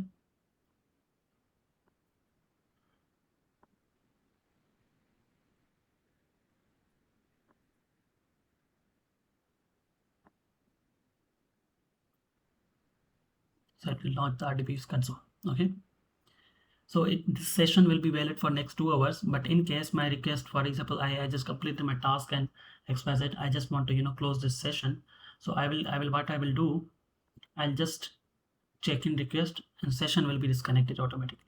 Okay, because the along with request, session will be terminated. Session is based on the request. Okay, so yeah, so this. So after one session, Oh yes, no, after one, not after not after one session. The user after can two just hours, after 2 hours. Yes, okay. within After two two hours, hours, you have to request it again. yes, after 2 hours, automatically it will expire. But before 2 hours, if you completed your task, you just want to close the session, close the session request, you can just check in, and then the session will be disconnected, and you have to request again for the next time. Okay, whenever you require. Okay. Within 2 hours, you can just launch multiple sessions. If you mistakenly close the session and request is still valid, you can use the same request for launching the same session. Okay, the session will be Okay. good. Okay, one last thing I want to show you, the direct connect method. Okay, this is actually submit connect. For example, if you are don't want to use the console every time to get session login. Okay, and you have only one server there. Okay, for example, I have only one server to log in or few servers to log in, and I don't want to log in every time from the beyond task to console to get the session. Okay, or wait for this. So what I will do, I'll just go to access and click on the direct connect. I have connection string. I can use this connection string and save it into my RDP client. Okay, for the next time use, or I can have a direct connect RDB file. So this RDB file is no longer one-time RDB file. I can use whenever I require to get session. I just need to save this file into somewhere in my folder and launch this file whenever I need a session. Okay, I can just demonstrate how can you use it. Just I'm logging out from this one, and I'll use this file every time now. Okay, for example, this is the file. This is the direct connect file, you can see. Okay, so whenever I launch the file, so it will ask me for putting the password. Okay, let me just close this one.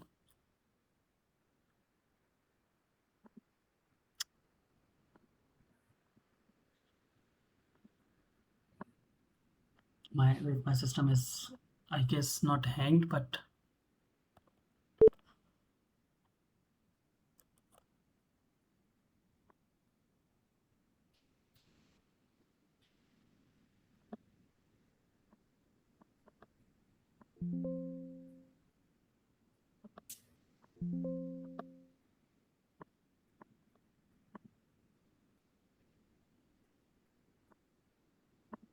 okay. Yeah, let me just close this one, close the sessions because it's interacting my.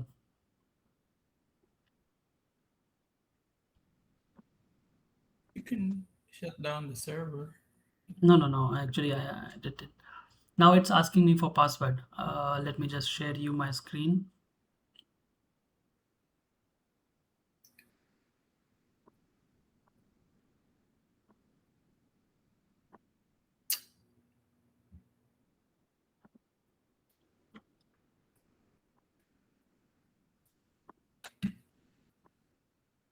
Okay, so now when I launch this file, okay, it's asking me for let me just close this one and again launching the file. The file that I downloaded, it's this one. Okay, pt.lab, I mean this one.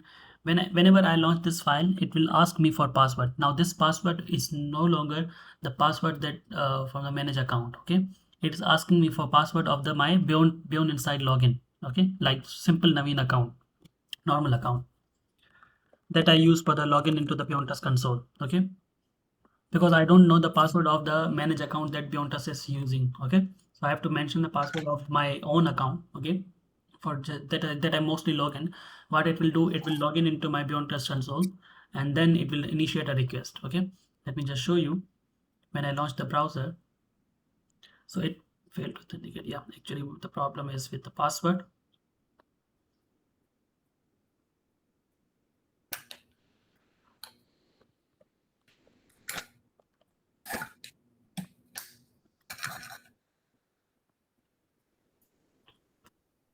Okay, so whenever in the direct connect method you find this error, and your password is correct and everything is correct, and you have no idea that what is happening there is a workaround. Okay, you have to go to your system and find out the Windows credentials.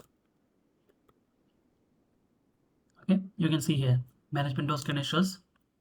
You can just open it, and you can see here there are some Windows credentials that are being saved. Okay, so these are the cache credentials that are interacting in my session. So I have to remove these sessions, remove these passwords, all the passwords that I want to use, that I have to remove this one. It automatically cached your passwords at the backend from the Windows.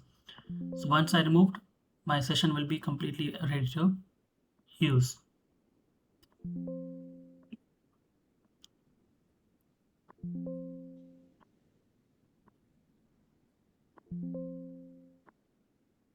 You can see no many more credentials there. Okay, so let me just open it again, and then just mentioning the password again.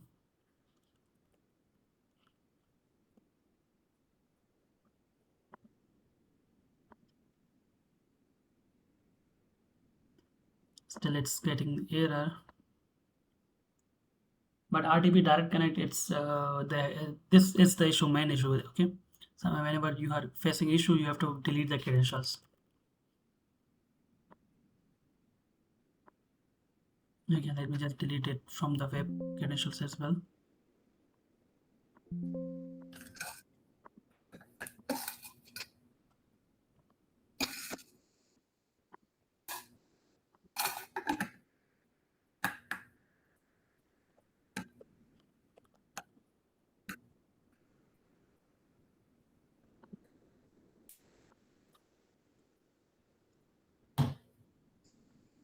there is a dilemma. We'll work on tomorrow on this. No problem. Okay. Because I guess the All right. password I'm using, it's it's making some errors. Let's see. Okay. Okay. All right. Yeah. Well, Let's just